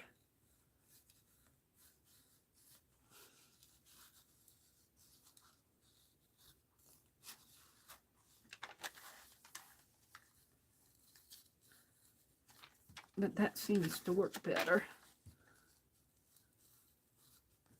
Now I'm going to have to fold this up if I can't get under this. I'm going to recover it anyway.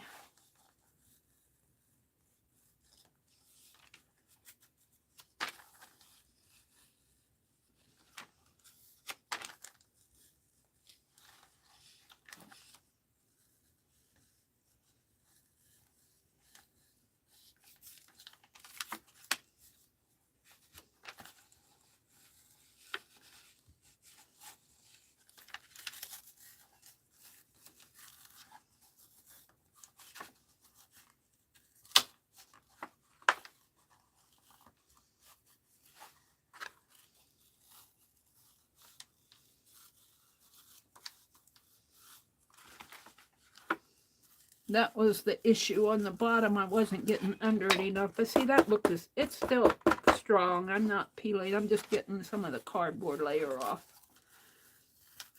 It's probably what I did on the National Geographic. Let's just see if I can't keep going here.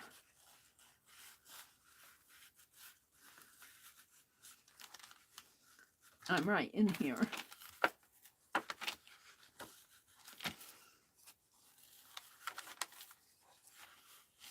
Let's come back over here.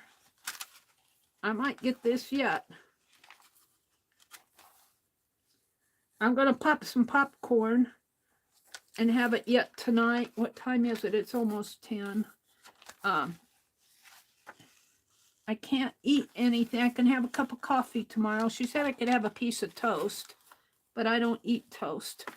So I'm going to eat some popcorn tonight before I go to bed. That'll fill me up. I can't have any dairy product. I can't have cream in my coffee. I asked her, can I have cream in my coffee? No, no dairy. You can put some jelly on your toast if you want, but I'm not in for that either. So I'll just have hot coffee in the morning. And then I'm going to go out, see if my brother won't buy me a lunch tomorrow. Well, it'll probably be, it's at 12:30. So it'll probably be supper because it takes about 3 hours. So 12:30, 1:30, 2:30, 3:30.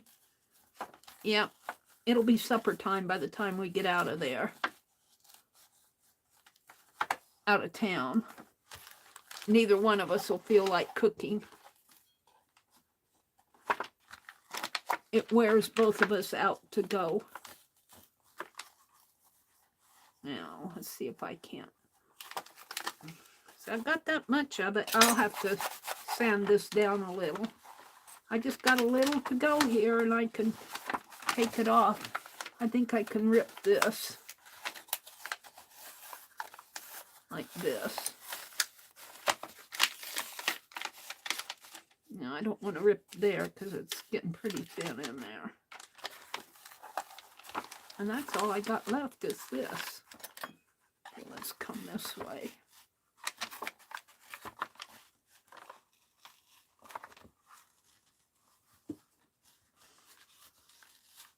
Where there's a will, there's a way. There we go. And I'll glue that back down. See, I was getting just this part of it when I should have been getting the top layer. I'll glue that back down. But see, I saved that. Got a little worn in there, but that's pretty good. I'll put that with my other pages. Here. I'll put it right in here. Keep it flat. I'll put a band around that, but not right now. Now, let's see. I have a few minutes here, 4 minutes. Let's grab a piece of sandpaper. And I'm going to put myself on mute for a few minutes while I sand it, because I know that scratchy sound. I'm going to go on mute for a few minutes. A couple minutes.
Okay.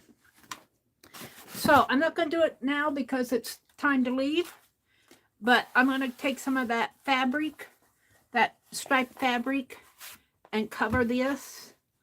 I will not have to, and I'm only going to cover it to like what I did on here. Well, I don't think let me see what I did. No, I did flip it around here. I did fold this under, and I put a piece of scrapbook paper over it. But this already has nice fly pages in here, and I'm going to keep these. So when I put that fabric on there, I'll probably just let it fringe like I'm letting this fringe. I probably won't have the nice even, I won't have the nice even edges on this one. I am going to split the spine. Spine's about worn anyway, and make it wider like this. So I'll be working on that. This is the signature that's going to go in it.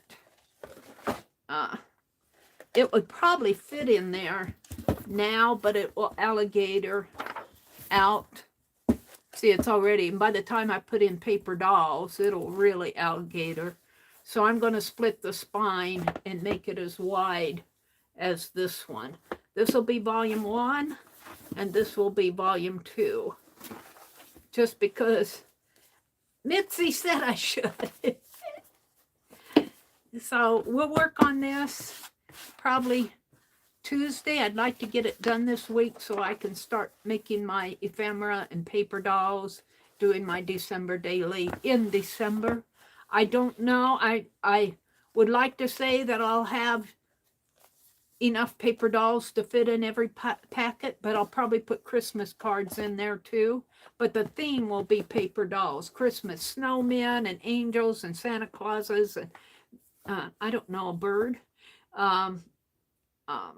carolers, Charles Dickens characters, the nativity, things like that in there.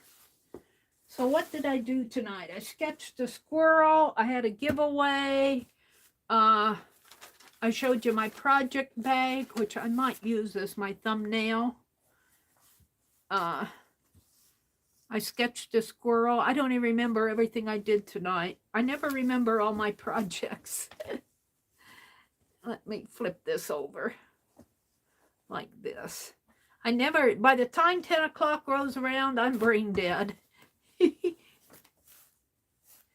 night, Cheryl. Have a good week next week. Don't forget, tomorrow morning, Janet Nash is on at 9 Eastern. Dee Dee comes on at 8:30 Eastern. Janet Young comes on at 1 Eastern. I want to say Kathy Arbor comes on in the afternoon. I forget the afternoon people. I try to remember. I don't know if it's Kathy Arbor or I don't know. Oh, Lisa. Lisa comes on at 1:30 Central. Monday night, I think Pink Girlie is going to try to come on Monday nights. Now, I'll probably just get this much on my thumbnail. But this is the project bag that I'm working on with Becky. Becky did this last year. I'm still working on mine. Good night, Nina. Thanks for sticking with me. Good night, everybody. Have a really great weekend. It's still kind of the holiday season. Did Advent start today or does it start on December 1st? Advent is coming. Good night, everybody. I will let you know if I'm going to stream Tuesday morning. I don't know. It'll depend on how I feel. Thanks for sticking with me. Have a great week. Go out, enjoy the beauty of this world. If you're in the path of a storm, be careful, stay safe, stay warm, take care of yourself and your family, and go do some art. And thank you to everybody who gave me super chats tonight. Becky, Darby, and Riri. Thank you very much. I so appreciate it. Bye.